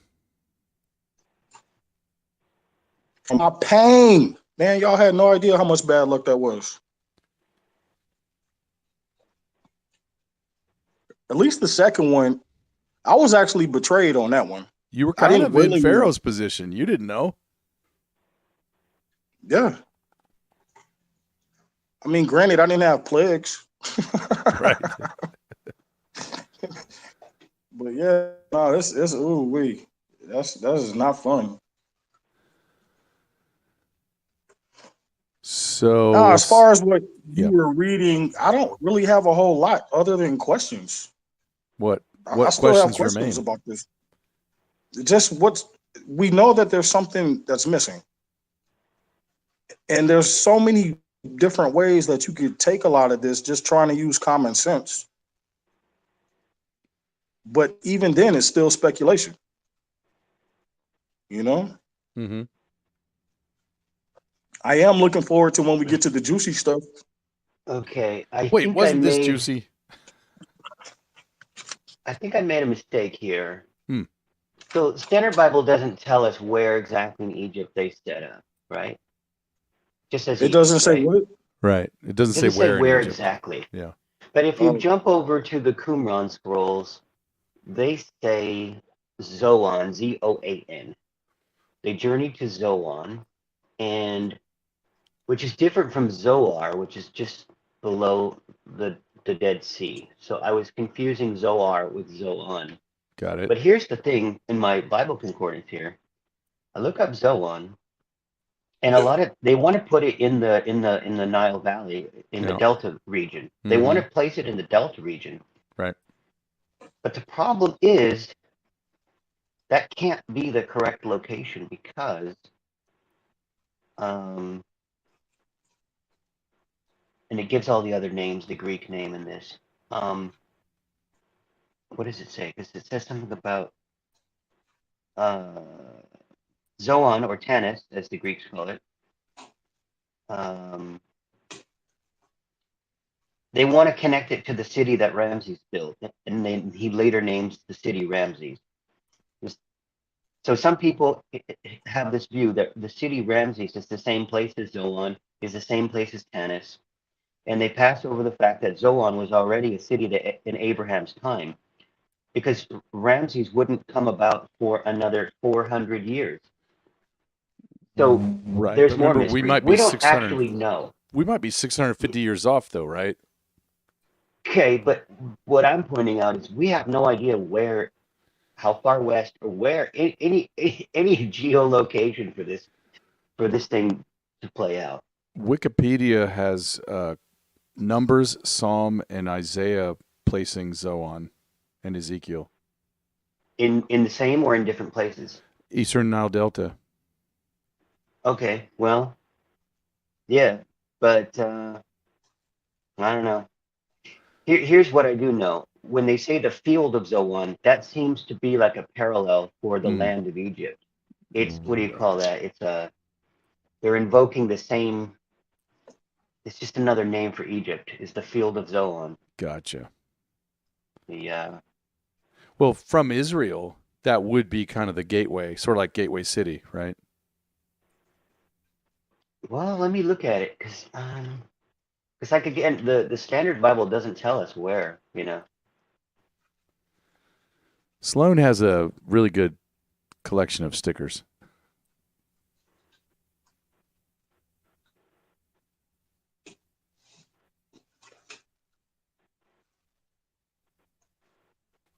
Just saying.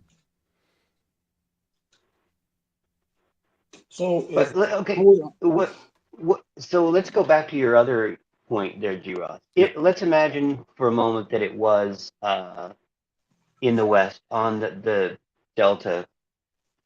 What problem does that present? What's the scruple?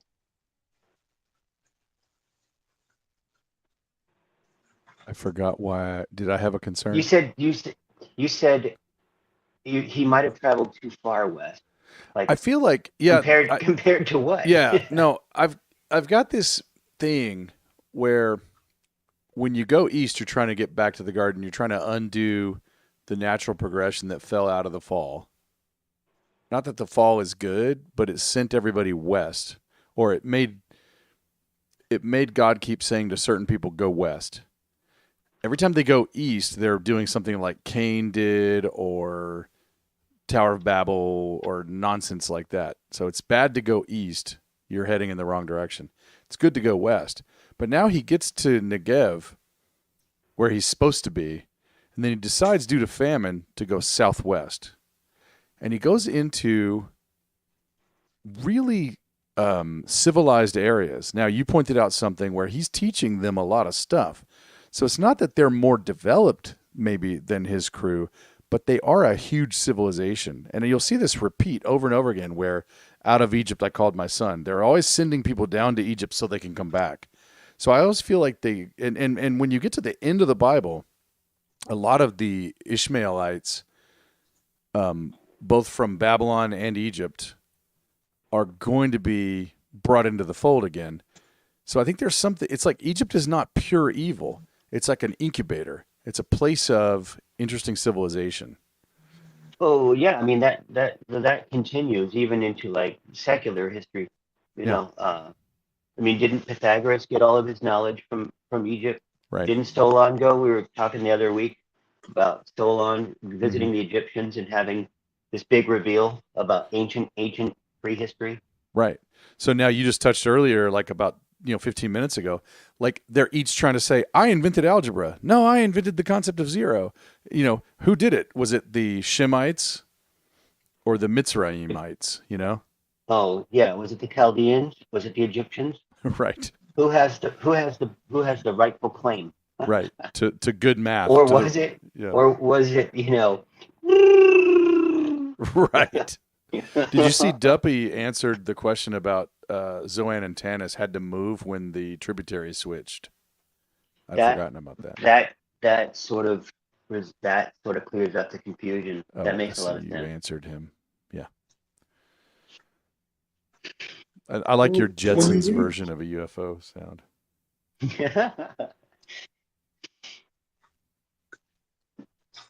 Well, I mean, that's what all the Book of the Watchers, Mhm. Book of Enoch, Book of Watchers, even like the Promethean myth in Greek mythology. Right. They're portraying these higher beings, these heavenly beings coming down and teaching us the stars, teaching us number, how to build Right. fire. All the Right. sciences come from above. Right. They weren't smurfed out by by some cavemen drawing pictures on the dirt with their stick. Right. Right. Right? These things were handed down from higher beings in most of these traditions and in most of the mythology. Right. Well, And I think that goes back to what I was. Yeah. Oh no, that That's goes back perfect. to what I was bringing up with you a week or two ago, G. Ross. About I was looking at something talking about geysers being the prison for some of the fallen. Some of the fallen were allowed to stay, without being messed with. The way I understand it, they get dealt with, in the end times. Right. But then you had a percentage of them that got punished immediately. Mm-hmm. Well, the ones that were messing with the gene pool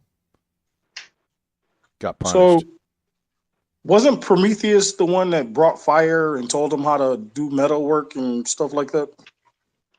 Wait. Isn't he the one that's cursed to like have his liver eaten every day? Mm-hmm.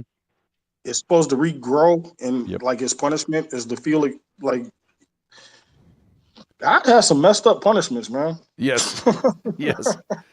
We know what's funny is what a weird story until you realize they might be keeping clones growing organs over and over again in basements, Yeah. So that could actually happen. Actually, I heard that the original can feel what the clone feels. So, because I've heard stories where they torture some of these people, Right. and then like they bring them back to life, and I was like, well, that's odd. How did they bring them back to life? But if they got the original like in a casket or something, you know what I mean, with an oxygen tank, and they're just cloning and cloning and cloning, you know how many cuts you could put on somebody before they die, and then you just go to the other clone and just that would be some messed up torture. It would. Now I don't know how true cloning is, but it comes up a lot with a lot of these rabbit hole digs. Yeah. Like the experiments in Nazi Germany and stuff like that. Yeah. Or they like twins, not so much clones, but twins. I forget that doctor's what was it Mengele? That's what I was trying to remember. Yeah, he did love him some twins. Yeah. I remember seeing a really messed up story about these twin girls. And they were giving the one sister all kind of chemicals and some messed up drugs just to see if there was a cause and effect with the other sister, Right. I would love to have the answers to all of this stuff, people. And then I look at other people and they just flat out don't care. Right. And I'm like, how do you not care about this? This is the most interesting stuff. I can't think of anything more interesting until you get to the 21st century. Until you learn about mud flood and stuff like that, because that's a lot of stuff to learn too. Oh, we got an answer from Duppy. He says, Abraham in the 1800s, Ramses in the 1200s, so 500-year difference. But I don't know. We got that 650-year error that may be existing. Oh, you mean from that? From that video. Yeah, That yeah. Shemite line, each of which removed a 1. So instead of being 130, it was 30. Yeah. I Okay. thought. Wait, did they add 100 or did they add 1,000? They I thought it was hid. 1,000. They hid. Well, you're talking Well, about they added post, 100. They added 100 to like 9 or 10 generations. right? So Black Yoda, I think you're talking about the Middle Ages, but back in Mhm. BC times, like way back when Shem's line was being talked about, the Masoretic text and the Septuagint disagree by like 600 and change years because the 6 generations each have a 100 missing. I didn't know about that. Man, we gotta find that. The one I'm thinking about is more recent, like Mhm. And I'm because all it's over hard to that one. because every time you're on Google and you look up some old stuff, they're real quick to show you like the 1800s, some of the late 1700s, but they're not quick to show you anything before that. So what I'm talking about happened somewhere in the early 1800s. Black Yoda, I'm gonna DM you and put in the chat the link I got from Pythagi and somebody else a couple weeks ago. Oh, yeah. I got it from what's his name? Revenge. Mm-hmm. Odoichi. Yep. Black Yoda, I'm gonna DM you this before I forget. Now, what is this? This shows the possibly missing 600 and some odd years from like the 3000 BCs or some way back. No, I never heard of that one. I think you're gonna like this one. I dug it. But well, okay, let me ask you this: how does that compare? Because somewhere over there they have a list of all the pharaohs. Mm-hmm. Oh yeah. So how would that compare to that list? I think it locks in better, right? If I remember right. I don't know that, Giros, that time issue, the flux, would matter in this case because here we're counting backward. You're talking about flood stuff and the generations after the flood, but if we're using like archaeology and other sort of looking back from where we are now, and we say, as Duffy put in there, 1800s BC, Mm-hmm. that's not coming from the Bible, right? So there's no problem with the time flux. If the Bible There doesn't is, say, "Oh, it was the 17 right? or Oh 18th right, yeah, yeah. century I see your point. BC when Abraham was doing these things," right? Right. But the one I'm talking about would have issue with it. Yeah, I'm just saying. I'm now kind of walking around with. I always remember to check. It may be 600 years off, whatever the Bible's saying. Because I'm reading the Septuagint. I'm not reading the Septuagint, but I think most of the translations I'm reading are based off of that. They don't have the Masoretic timeline. Yeah, yeah. Well, that's why I ordered mine and I got it the other week. Right. That's awesome. That's awesome, yeah. And all the spellings of the name are different. They're like a little bit more Jew-y. How dare you? Like instead of an H, it's a CH. You have to like Right. do the ch sound, yeah. Yeah, it's Mel Brooks. Oh, I've been wanting to ask you this, G. Ross, for a long time. Hmm. So a long time ago, this had to be at least 2 months ago, if not 3. I was talking about how a lot of angels have L at the end of their name. Right. And I was wondering if L might have significance. And I saw something a few weeks ago that was talking about L being kind of like the name of God. Mm-hmm. And I wanted to ask you, what does that say in Hebrew? And I keep forgetting to ask you if you've heard of anything like that. Well, Elohim is the gods. So Bereshit bara Elohim et Hashemayim v'et haaretz. That's the first word of first sentence of Genesis. In the beginning, And plural Bethel. God created. Yeah, Bethel is the house of God. right. And Babel may be the gate of God. In my Bible, Bethel is split by why can't I think of the damn word? Is there a hyphen in there? Yeah, there's a dash. Okay. The syllable, Yeah, the syllable is split. Right. Yeah, so they want you to see it as Beth El, as the house of the Lord, or the house of God. Beth El. That's how they're doing that. So when I saw Bethel in the Bible tonight, that's what crossed my mind. So Right. is the L part the God part? Yeah, so I call it like God house or house of God. Okay. But it could be like El isn't the covenant name of Yahweh, for example. So Right. you could see the word El and it could mean a God. It doesn't always mean only. So would that Yahweh. apply to some of these angels too? Like Michael, Angel, Mhm. shit like that. Yeah. But like they could be named in honor of God, like a messenger. Mm-hmm. Okay. Yeah, Gabriel the messenger, Raphael, Azrael. Huh? Mhm. Right. Oh, there's one called Uriel. There's an angel called Yep. Uriel. Yep. There's an Ariel too. I was at one point I was getting into like gems and stuff like that, and found out that I already knew each month has gems that represent the month, but I didn't know that they had angels that represent certain parts of the day, like Is that a different Catholic weeks, thing? different weeks of the month. And if I remember right, there was one. I think it was Ariel.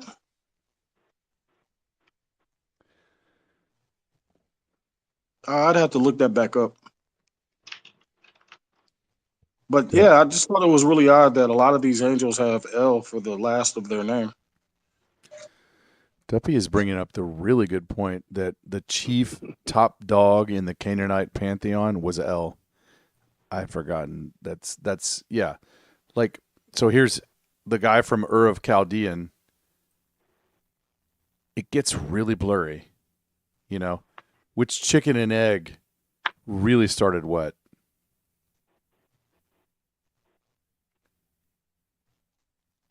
Which came first, the chicken or the egg?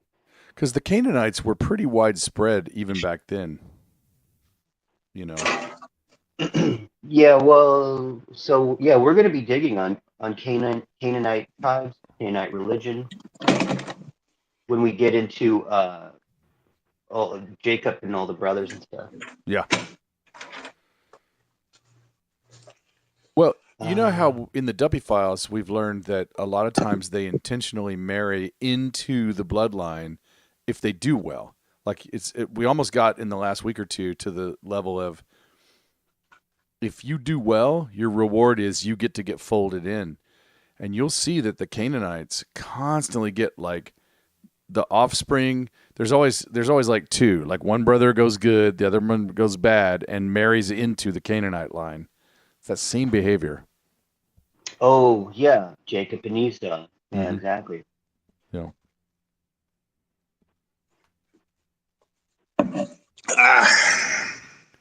I was just Well, grabbing I some mean, club soda.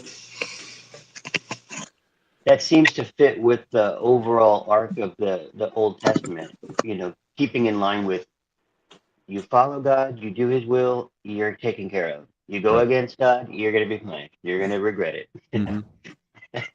Like every book, not every chapter, but every book touches on that theme. Right.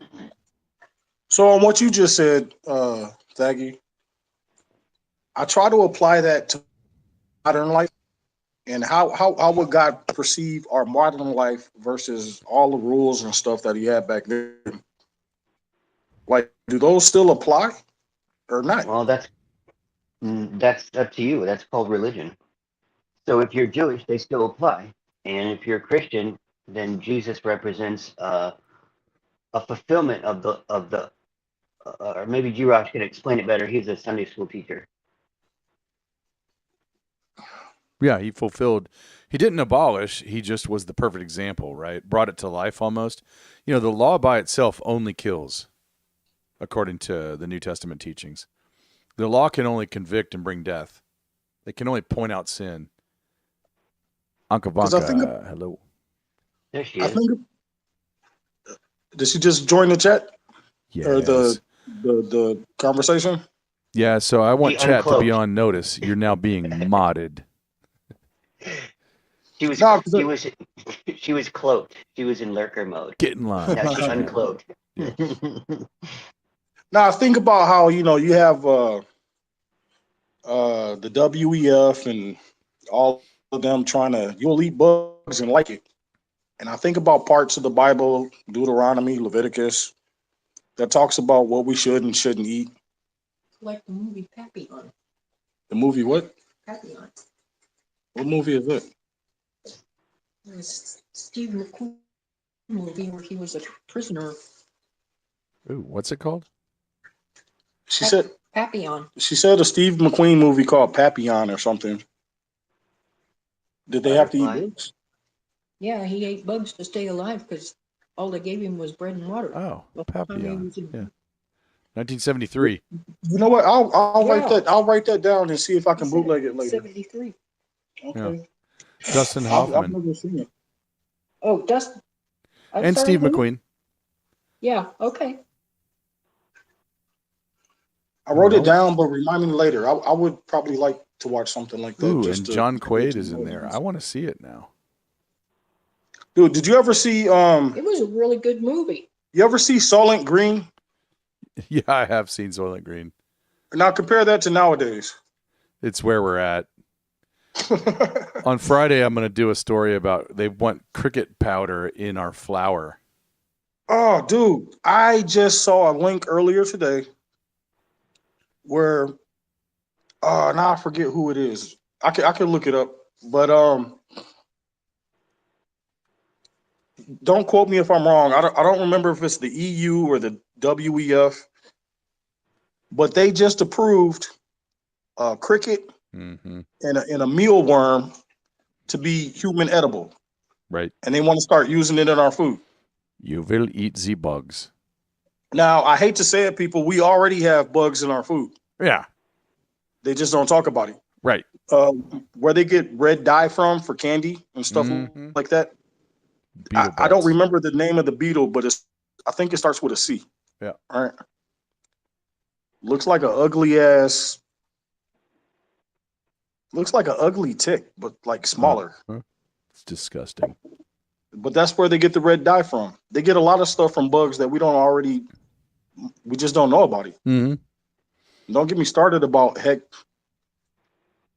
293. Froggy Be time. careful. So I have a way back to the map to the path we were on. Yep. What's that? When you think about the importance of this city or this town or village of Bethel and how it's going to come back up in future generations and future stories, it's part of this Hebrew narrative, right? Yep. We know from today's scripture, right, from chapter 12, that Abraham builds an altar there, because I had always had this fascination, like what was the pre-Moses Mosaic law? What did Judaism look like, or how did the Hebrews worship their God before, like in the Abrahamic times? Because as I was mentioning earlier, it's like, so Duffy points out there's 500 years, circa 500 years between Abraham and Ramses. And if Ramses is the pharaoh of the Exodus, then you're at least 500 years from this story to the flight out of Egypt, which is because I think Moses was like 80 years old when he confronted the pharaoh, and Aaron was 83. So you got about approximately 580 to 600 years where we don't know what the religion looked like. But here's what we do know. Right. God tells Isaac, I'm going to fulfill my promise to your father because he kept my quote, my commandments. So there were some kind of ground rules. There was sacrifices. There were altars, which you would find in all of the in all of the religions of that realm. Not any different, but apparently God did have a set of expectations.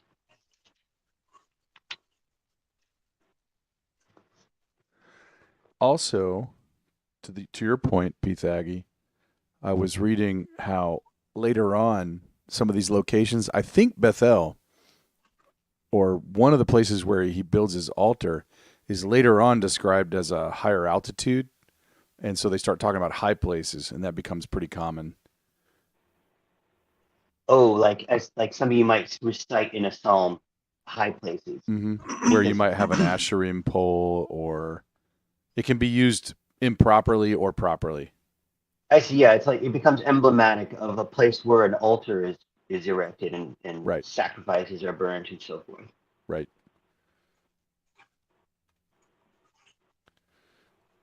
Yeah. So here's the other thing I got out of it, and this comes from I can't tell you my source. But it created such an aha moment. I always found it really strange how in ancient times when people, even in the Greek history, Homeric epics, when they make sacrifices to a god on an altar, I'm thinking this is kind of like the way Chinese put out food for their ancestors. It makes no sense. You Right. realize God can't eat your sacrifice. Right. Well, here's what I came across. The reason they did it, this is what I presume the Hebrews were doing, and because I know the Greeks were doing this, what comes from Homer is they take the animal apart, they drain all the blood. They're doing the most wholesome way of, let's call it barbecuing. Right. And they wrap the meat, the tender meat that they wanted, the choicest cuts, are wrapped in the animal's fat. And then those are charred and fired. And they kind of burn away and they create this very pleasant smell that rises into the air, into the heavens. Right. And once they make this pleasing smell, it was actually the aroma and the smell that they were offering up to their god. Right. And then afterwards, they pull the spits out, and the meat is perfectly cooked, and they all eat it. Yep. Well, I understand your point, but the first thing I thought of was Cain and Abel and their sacrifice. Yeah. God couldn't eat that either, but he wanted the sacrifice.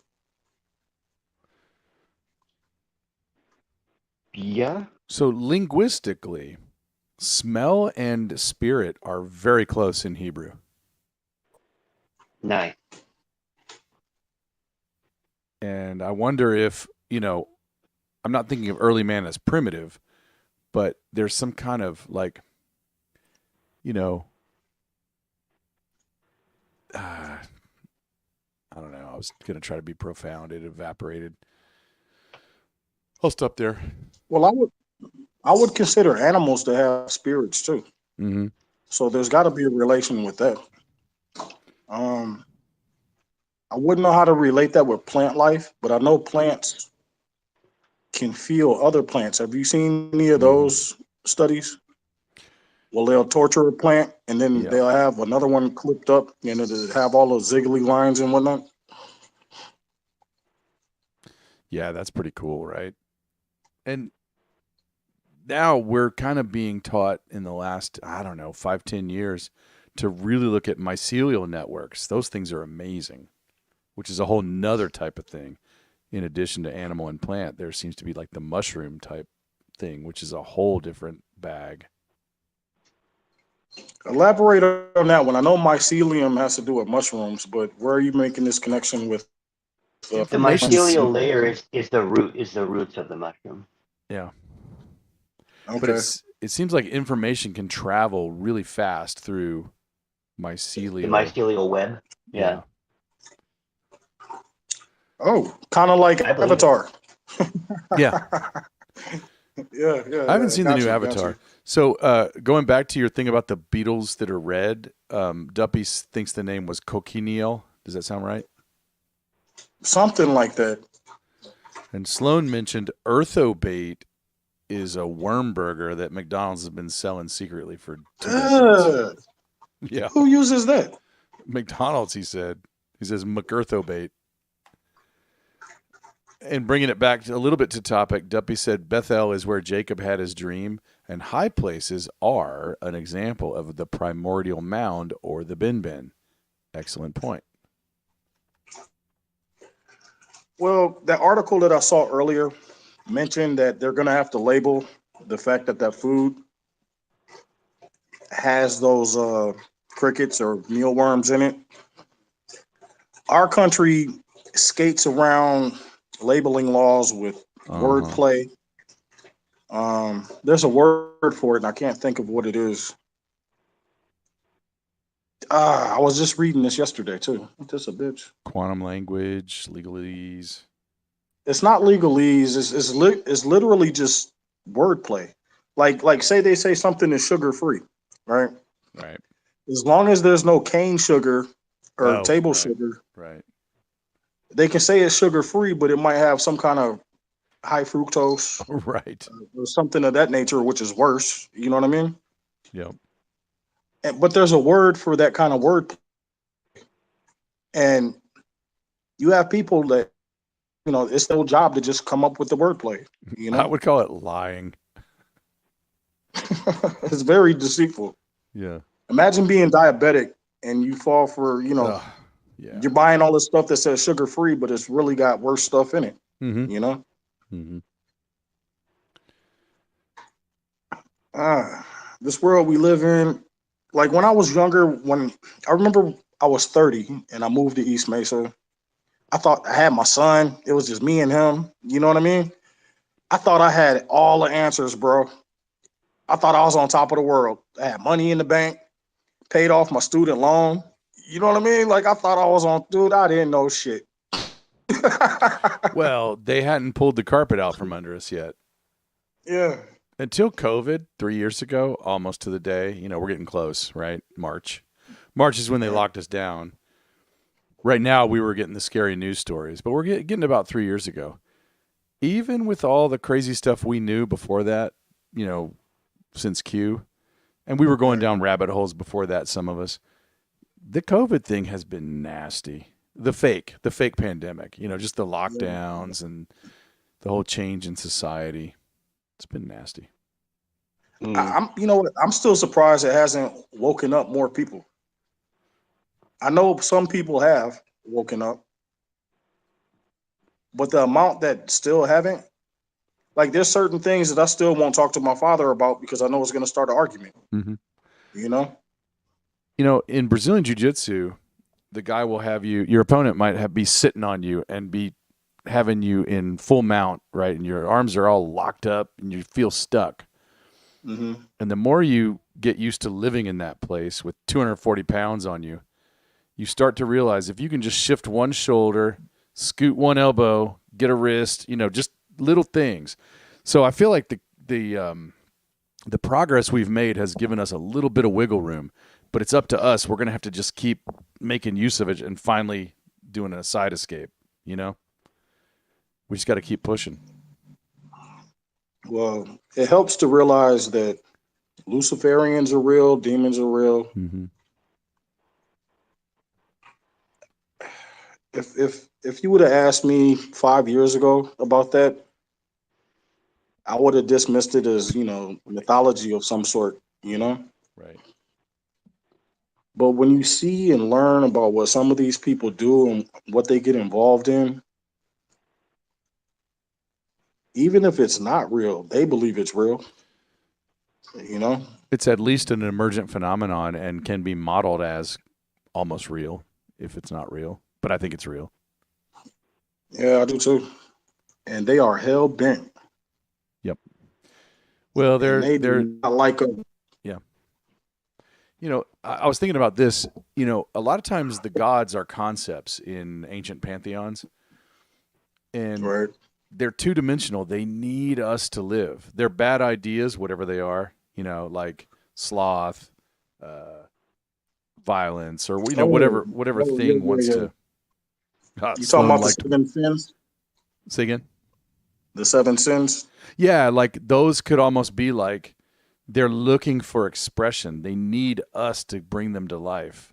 And so they try to trick us and try to get us to give them life. And we just got to somehow stay shy of that. I would almost consider that the loose. Like they need the energy. Mm-hmm. So the more you get involved with debauchery and greed and all of that stuff, right. I can see your point on that. But the thing that really gets me is if you think that's real, why would that be your choice? Knowing that if that's real, God is real. I can't wrap my mind around that logic. Well, Duppy talks about this, and I've been trying to understand this. Some of these bloodlines, they're looking for a form of immortality, and it's like a cut rate immortality. You know, they're trying to pass their wealth along to future generations. They're trapped into this thought pattern. It's hard to explain, but I'm starting to get a vibe No, for it. I know. I've went down some of those rabbit holes. They think that they can reincarnate into their family and just keep everything that they had. Right? I've been down some of those ones. P. Thaggy, that sticker is hard to look at. Yeah. I'm like, what is that? Sorry, Black Yoda. No, I'm curious now. I'm clicking It's on like the. a girl's head on a dad bod, basically. Yeah. It's like, oh, my eyes hurt. Oh, you're I was hurting like, me. what is going Oh man, y'all could have kept that shit to yourself. on? Sorry. I'm glad I don't have my glasses on. Yeah, be It glad. looks Hey, a don't be little rude. blurry. Don't be rude. That's my sister wife.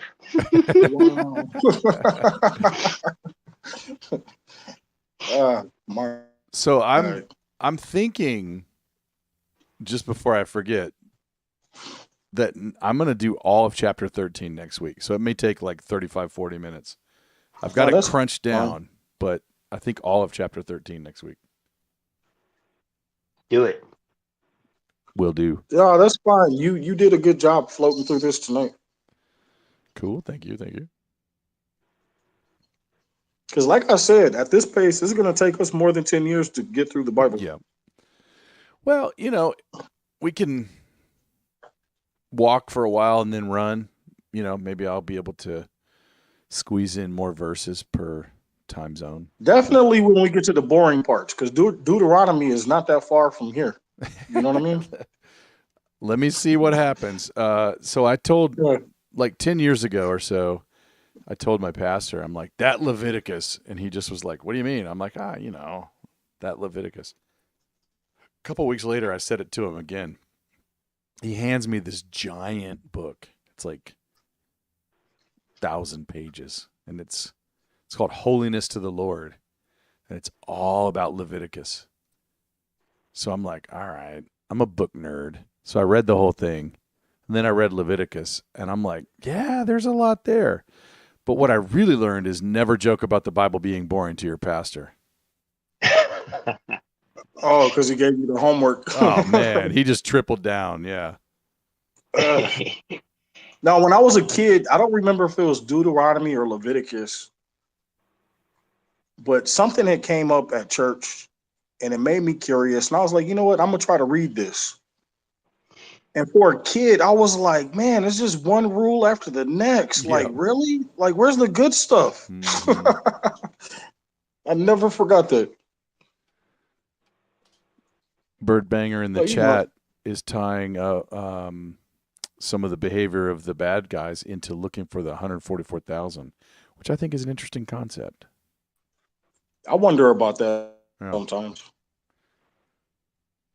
Well, have you guys played around with inversion? You know, I think a lot of people in the movement, the Q movement or whatever, have looked at inversion symbolically, you know, and what it means to like flip the pyramid upside down. Mhm. Taco Bell commercials, you know, all these different things. You know, the 144,000 could have a different meaning depending on which side above or below you're on. So, Daggy, you were saying? Or, the yeah. 144,000 could also mean the different spectrums of light. Isn't it? Because no, how much light we're able to see is limited.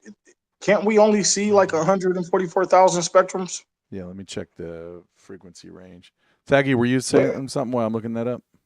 Oh no, I was just saying, yeah, our community, our tribe is just all about pointing. We're pointing out all the symbolism, but it's not just symbolism. Like if you think of BioNTech, one of the vax producers or whatever. Yeah. Tech in bio. Tech in your biology. Ah, good catch. Nanobot. Yep. Very good. Nanobot. I Tech never in heard that. bio. So Yoda, it's saying 400 to 800 terahertz ish, which is No. Hertz has more to do with sound. I'm talking about spectrums of light. Just looking up Wikipedia here. Where does this number come from? Is it Revelations? Good question. I don't remember. Yes. Yes. Yes. I want to say. Let me look it up.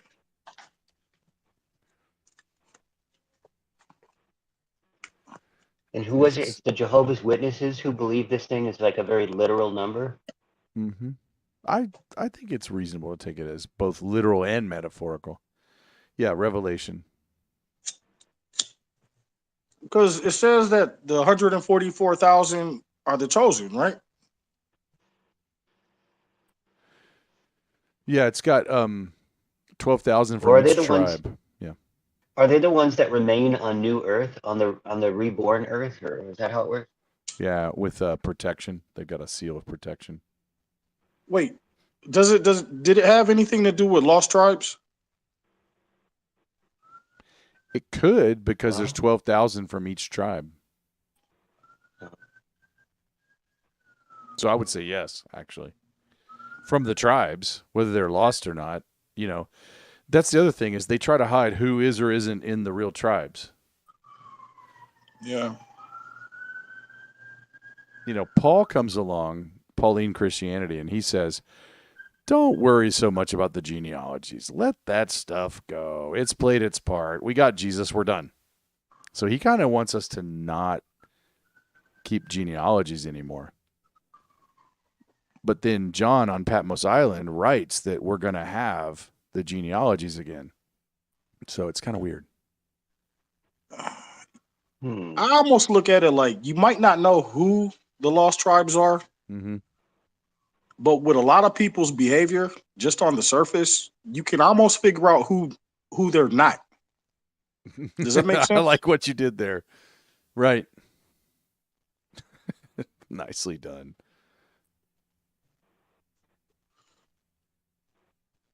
Yeah. Those that pretend they are. Is that a fair assessment? No, I'll put it like this. I know Adam Schiff isn't one of them. Right.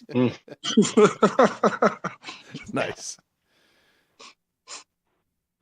No, that's how I mean that. Yeah. That's how I was taking it.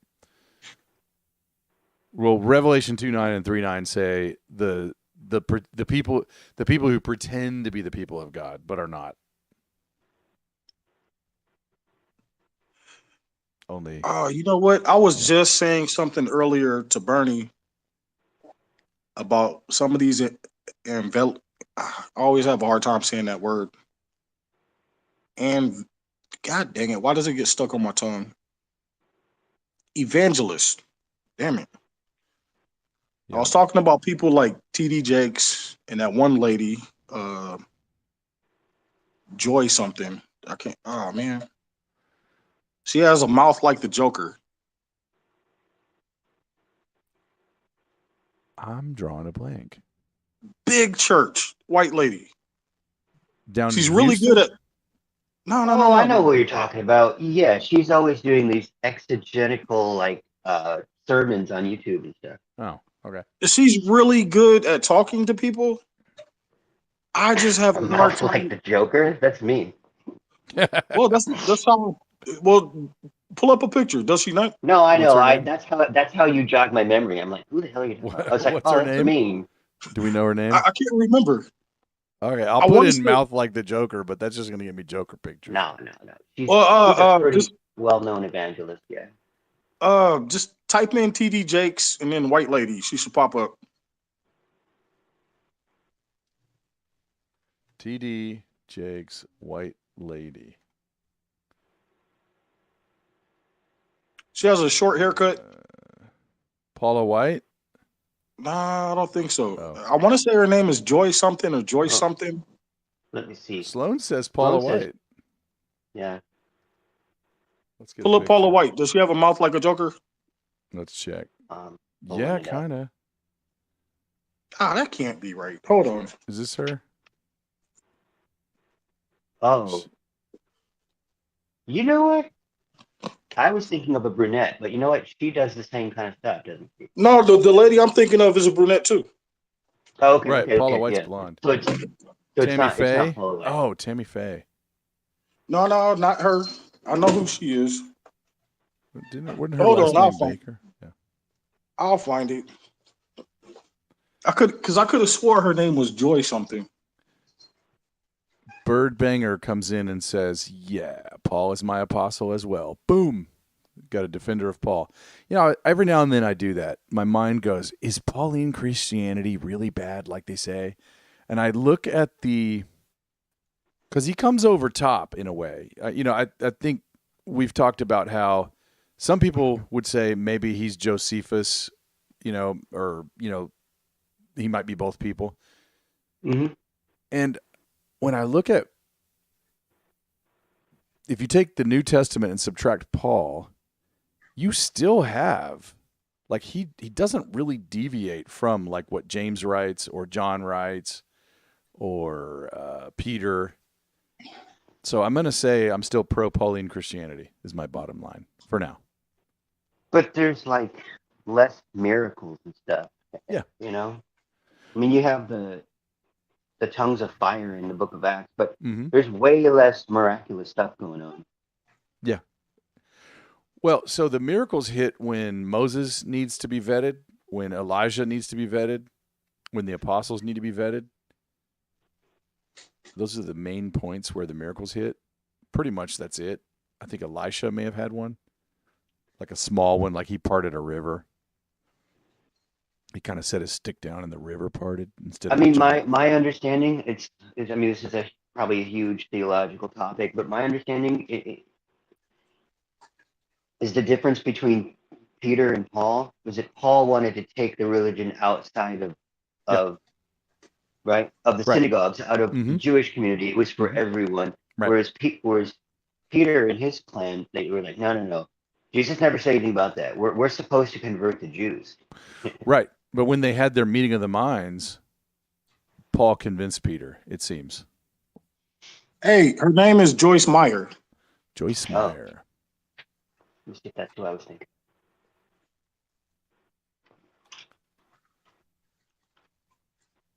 She doesn't have a mouth like the Joker. Mey. Well, yeah, I can see the point. Oh, like when she smiles. Oh, See, I told you. Y'all thought I was being mean. I thought you were being mean. You were dead on. Oh my god, the way it creases in the corners, comes up. Oh my, what an unfortunate. Have I told you? Dude, that was a very good description. I was not trying to be mean with it. Do you guys know do you remember the Heath Ledger? Have I told you how I got this smile? Oh, he made the best Joker. For sure. I don't remember. How did he get the smile? Well, what's great, I don't want to spoil it too much, but he makes up a different story each time. Oh, okay. One time it's his dad cut his mouth. Joke. Yeah. Yeah. But he did. He made the best one. Did Jack Nicholson say that too in the first one? Did he ask the same? No, what Jack Nicholson did is something about dancing with the devil, pale moonlight. That was his line. Okay. Anyway, where were we? We were. I was having a conversation with Bernie earlier today about how I don't believe in some of these evangelists. Oh, like, yeah. The opulent. You and Chuck Grassley. Oh no, yeah, these guys are hucksters. If you just send $20, but do you believe? Let's go. You even can further get the back. healing. What's that? Do you believe? Do you believe in the 144,000? Does your faith require it? I'm just going to take it as pretty literal until I see a reason not to. I'm curious about it. I don't know how relevant it is. That's about the most honest way I can answer that. it comes up Yeah. so often in some of the digs, and a lot of people on my Facebook will make reference to it. You know what I mean? But they get a little carried away. They start talking about star seeds and some other shit. You know what I mean? Well, here's the reason I ask. Is because like if you are a mainstream Christian or if you're a believer, you have to believe in the miracles. You have to believe that Jesus literally walked on water, right? Yeah. But then if you go to another book, if you move away from the gospel and you go to like I don't know Revelation, and they're saying, well, there's only going to be 144,000 people left to replenish the earth. Um, does your I faith don't. That's require actually you not to what it accept that says. too, or are you going to make exceptions? Start snipping and cutting and curtailing your own religion. I'm not going to make any exceptions. I don't. I don't think there will only be 144,000 left. I think they have something relevant to do with playing a role during the end times. I mean, God, that would wipe out so many people to just have 144,000 left. That would be a hard Yeah, pill and to it makes you swallow. wonder. It makes you wonder if there was 143,999. Would that mess up the plan? Oh, yeah. That would be just a hard pill to swallow, to be honest with you. I don't think Or God is is a it, fool. or is it like a kabbalistic thing where like Both. there's 144,000 different manifestations of Elohim, and then when you get the right people together, they will reunite God. And Mhm. you know what I mean? You guys know that the whole Well, that Oh, could be Kabbalah. okay. the inverted version, right? Yeah, some people think the Kabbalah is evil. I tend, when I see someone like that dude who calls himself Madonna, if that's what we mean by cabal, I'm like, I'm not into that. I I don't know enough about it. Like I was taught to stay away from that kind of stuff. So when they talking about, the serpents going up your spine to release fluids and open up the That pineal was gland. I was talking about a specific book of Jewish mysticism. Oh, Right. Well, and maybe that's okay, and then they're misusing it, in Hollywood or whatever. Yeah, Not sure. Anka Vanka has I'm caught gonna up to look up. real time. Congratulations, Anka Vanka. Bird Banger and I take it literally. They're supposed to be around to preach the gospel to the people. So those would be like your trib saints, I guess, along with the angels. And then Duppy points out, G. Ross, the gross times 1,000. I got to play a that's part in right. that. Tanette Booth is despising evangelical preachers. Yeah, mostly the ones on TV. I'm like, yeah. Bleh. So I typed in 140. Well, I guess it does say hertz because they have demonstrated that you can make light with sound. Mhm. I would have to go back down that rabbit hole to be more accurate. No, because light travels way faster than sound. Mm, So there's no way to get enough speed on your sound to create light. I mean, unless it's like a continuum and it's like sounds turn into light. Is that what you're saying? well, I'm reading something that's saying if you It's like you divide wouldn't the, be able to hear it. I don't know. This is saying if you divide the cubic volume of the Great Pyramid by the speed of light, you will get octaves of 144,000. Mm. Octaves is a soundscape I've been working on and will upload soon. It's not This Herbie Ross. this isn't. I need to find a different link. So like when it comes to like light and sound, we can only see certain spectrums of light and we can only hear certain frequencies, right? And I'm trying to remember if the if the spectrum of light that we're able to see is the equivalent of 144,000. That's what I was trying to remember. Oh, well, who knows? What's your metric? Who knows? But yeah, it is a Birdbanger, narrow bandwidth. Hmm? Birdbanger has placed an order for 1 gross of bottle rockets. Just wanted to share that. Yeah, what are those for? Well, throw at your neighbor. War with your friends. Or declare war on all birds. Right. Because birds are fake. They aren't real, guys. That's a weird one. You know what messed me up about that rabbit hole? So they're claiming that they're not real, right? I think it was a They were joke. saying the reason. Right. Wait, check it out. Check it out. No. This is something that I saw a couple of months ago. And they were claiming that the reason why you see them on power lines is because that's the way they recharge. I know. That's pretty good. Yeah. Oh, man, that cracked me up. The physicist of the house says sound and light are not the same. Who's the That's physicist? Dubois. Dubois Monsieur says Dubois. they are not the same. I will abstain. I'll plead the fifth on this one tonight. Wait, isn't there a crab that has like a snap? Oh yeah, It's like, that but when it- sparks. yeah, because it makes that sound, and then you see like a little flash of light. Yes, there is a crab that can break And aquarium glass. Yeah, and it can when it snaps its lock claw, it creates like a sonic boom that knocks out its prey. Mhm. But then there's like a flash of light at the same Yeah. time. So Yeah. yeah, I would have to argue the whole sound and light not being intertwined. I think everybody here knows that I threw away all of my learned physics, so I agree with you, Yoda. Totally. I will save this page and take some notes because this is going pretty You deep can't. in regards Oh, the I'm distracted. 144,000 and how it correlates with the Bible. And it's You a pretty can't long unsee page. it. Yoda, I'm distracted by Giros. He's putting up all these different portraits of Joker. You just can't unsee it. You cannot Yeah. unsee it. Oh, you're watching on a pretty big delay, Pythaggy. Or maybe we are delayed. Oh, We may let be me delayed. refresh.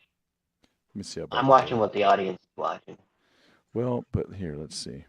It always gets behind. I don't know how time. I don't try to be mean when I talk about people unless I really just don't like your ass. You know what I mean? In general, if I don't have nothing good to say, or if I do want to talk bad about somebody, I will definitely do it in your face. I won't hide. You know what I mean? I will talk shit to your face. But Well, in that's that big of you. regard, I couldn't think of the lady's name, and that was the only way I could reference Right. how No, she but it's looks, right on. you know? All right, give me a second. I'm gonna get some more club soda. Phantom O'Banjo says light is a particle and a wave. That sounds like a Jesuit brainwashing serum to me. Well, this is the current prevailing view in physics. I'm sure it'll Mhm. change in another generation. Yeah. Every 400 or 500 years, those flighty freaks just change their mind. No, I mean just like from Niels Bohr and Einstein to the quantum we have. I mean, it just takes one generation for everything to flip on its head. No, it's true.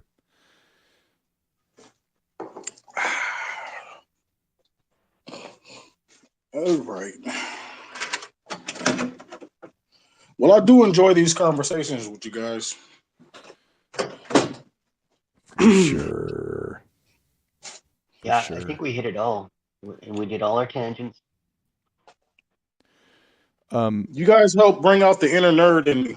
A lot of people don't know that is a part of who I am.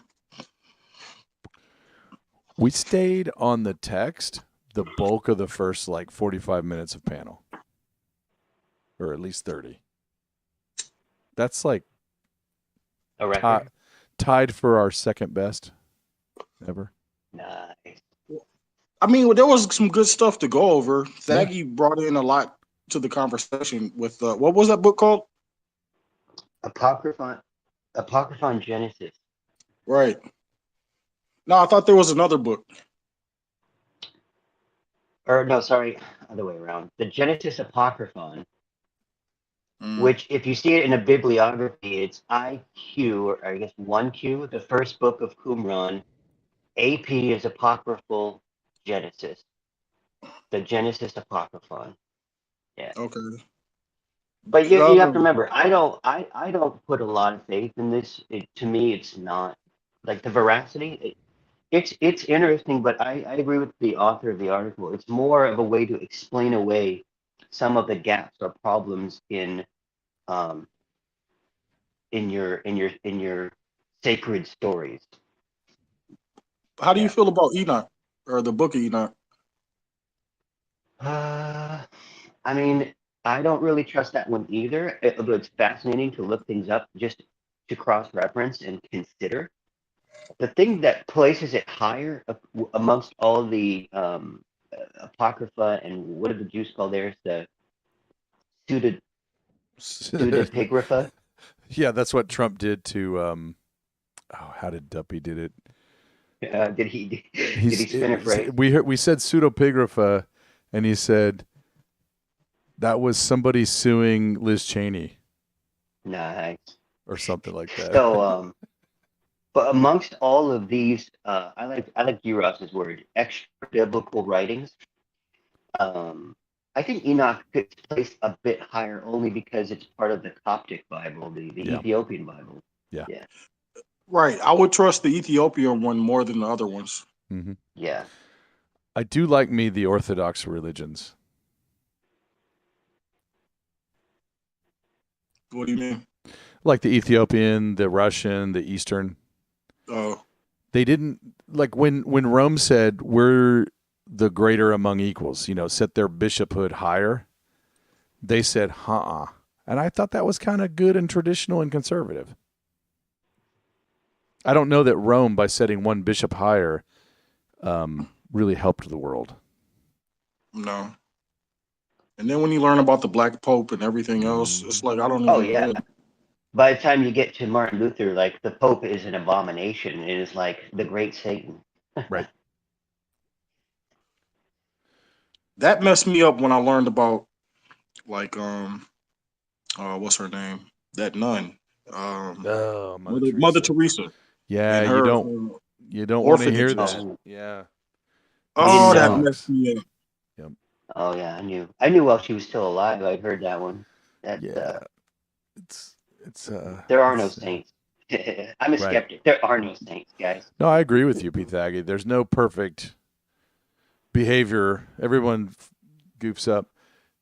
Some like, hopefully, I mean, I don't know, but I when I see a picture of Mother Teresa, I'm very skeptical. I'm like, my discernment bells say evil.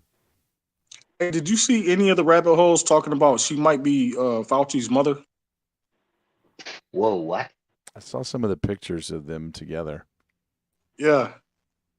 They look very similar. Some people were speculating that Mother Teresa might be Anthony Fauci's mother.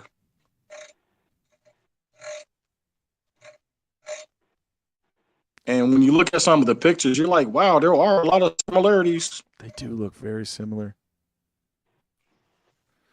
So, Pythaggy, when I look at like chapter 12, like we were looking at, and then look at the fleshing out from some of the other sources, I do sense them filling in the gaps. I didn't study them as hard as you did, but I mean, I have no problem with Abraham being creepy and having, giant gaping holes in the story. Like, it still works for me. But what do you make of the fact that they had been there for 5 years and they were married for 2 of them? I mean, that reinforces what I said weeks ago about how when you're reading the book of Genesis, they are taking a lot of liberties with time. Yeah. Just because 2 things are in one sentence followed by another does not mean they happen concurrently. Right. Right. Not concurrently, but often, and not always, in that order. But sometimes even that can get tricky. Well, then think of it like this. That's a long time to have famine. Yeah. Because at the end of the 7 years, he's well, does that add up to 7 years, or is that 2 years they're married out of the 5? I think he was trying to keep her well hidden, but like word had already gotten out of her beauty, and that's why I was speculating earlier when the officials came from the court, those who reported directly to the pharaoh, when they said Okay, we so came because we heard you're righteous and we want and that you're wise and we wanted to learn from you. I wondered if that was just a pretense, Yeah, like we probably. we, we really just want to check out your wife. We We heard heard she your wife was was like hot. Yeah, super hot. We right. we just want to get a look. Right. so It's that would add the 2 years to the 5 that you were talking about. No, I think it's 5 total. So he's trying to hide her, but after 3 years, they discover or they hear the rumor of her beauty, and then the pharaoh. This is according to the Dead Sea Scroll, the pharaoh basically just cannot let it be. He has to have her, and he marries her. And the time of the plagues or the wrathful spirit that was sent upon him, that was a 2-year process. It took his officials and his sages 2 years to figure out what the problem was. Did they describe at all what the plague was? No, but in the book of Jasher they do, which I put zero credibility in the book of Jasher, but it is amusing and how far off the trail they go with their fantastical stories. In that one, they say that an angel appeared above the room that they were in whenever she was in her chamber. And an angel, anytime the Pharaoh tried to come near her, the angel would just like swoop down and punch him in the back of the head or something. And he would run out of the room and he would basically just physically beat his ass anytime he came near her. Well, I what it, think he wouldn't have waited 2 years if that was happening. Well, exactly. I don't believe the book of Jasher. I should call it pseudo Jasher, because in antiquity there was an actual scripture called the book of Jasher, which has not come down to us.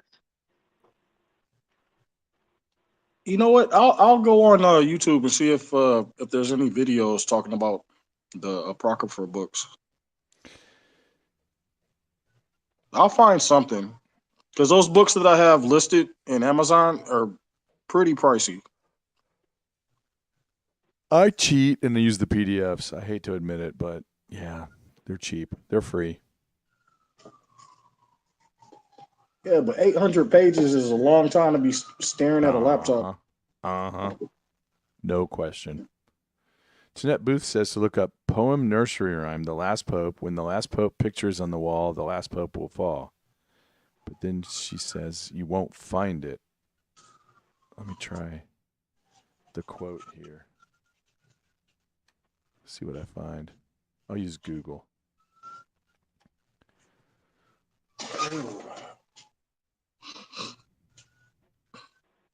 Well, how much more do you guys want to?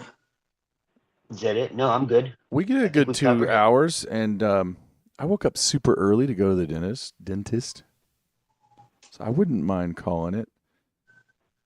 All right, because it's 12:30 where I'm at, so Yeah. I know it's got to be pretty late for you guys. No, I think hopefully next week. I don't think I have anything weird like early morning, but you never know. Oh, how did your ninja stuff turn out? It was fun. I have a Machado style purple belt, which is like Gracie. It's basically legit BJJ. Okay. I shouldn't brag on it too much, but y'all are family, and so I'm stoked to say It's okay to be proud of your achievement. yeah, no, it was fun. We had a good time. And so now I got to start the 2 years of mat time, before brown. Typically 2 years at purple, 2 years at brown, and then you're black. It's not about that, but it's just, it marks the clock, Jiu-jitsu is a very linear learning. Like you can tell how much mat time people have had when you roll with them. You can just tell. And how long ago did you start this again? Little, like almost 5 years ago, like 4.5.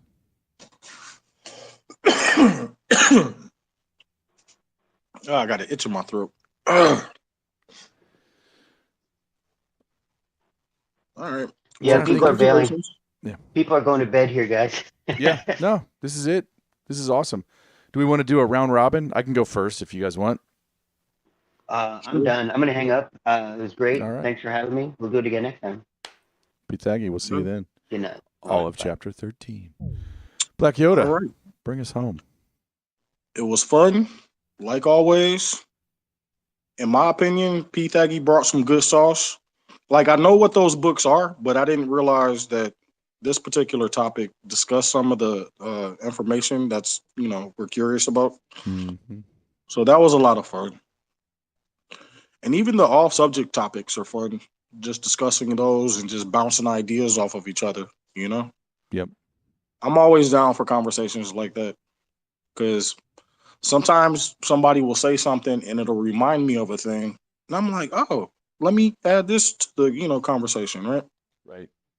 So, yeah, the time flies by. I wasn't even looking at the clock. I know. But It's crazy. but it shows a timer, like how long we've been on. Mm-hmm. It doesn't even feel like 2 hours. No. It never does. No, it does not. Yep. So you guys enjoy. I wish everybody a good night.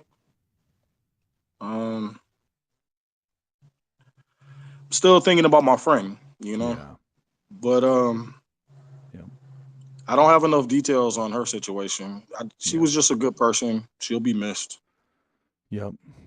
But considering everything that we've been talking about tonight, I would say she's in good hands. Agreed. Yes. So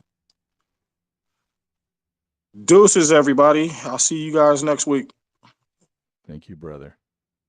Later. Bye-bye. All right. For our housekeeping, we will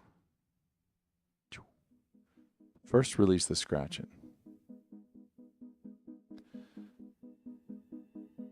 The scratching has been released. So I want to thank Black Yoda. Your couple of observations at the beginning really set the tone really well. You had a couple of questions. I like how, like right off the bat, we were seeing just different angles and deeper into the text than I had brought. And that's part of why we do it this way, right?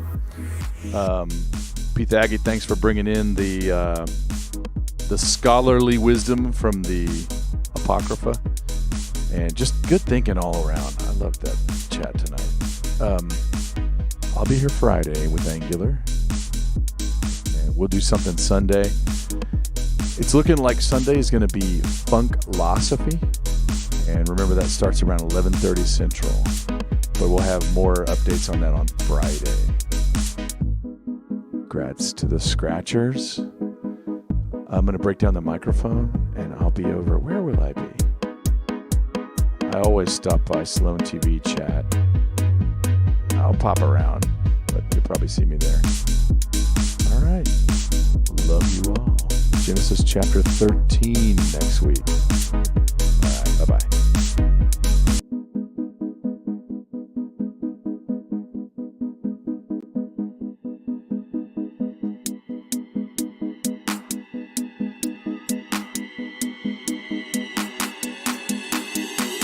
Thank you for spending time with us.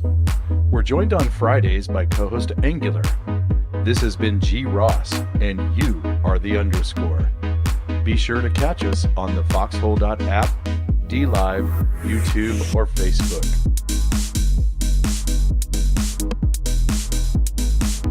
Current shows include The Bread Pill Weekly. You've been red pilled, now be the red pill. You're out of the oven and ready for delivery on our weekly alternative news roundup and call-in show on Foxhole, DLive, YouTube, and Facebook every Friday at 5:30 p.m. Central, co-hosted by G. Ross and Angular.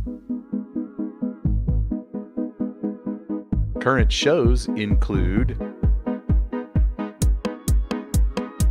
Epistemology for Fun and Profit, where woo meets goo. You're in the woo, and the woo is in you. A philosophical call-in show with occasional guest interviews, diving into the oldest questions. Most episodes are exclusively on the foxhole.app, Sunday at 11:30 p.m. Central. Current shows include 9dNation, the nation with no denomination, Declare to the custom agents any edible plants or miscellaneous worldviews. We take a look back at how we got here, eventually leading into a regular Wednesday night Bible study at 11 p.m. Central. Catch us on the foxhole.app, DLive, YouTube, and Facebook. Our Friday co-host is Angular. This has been G. Ross, and you are the underscore.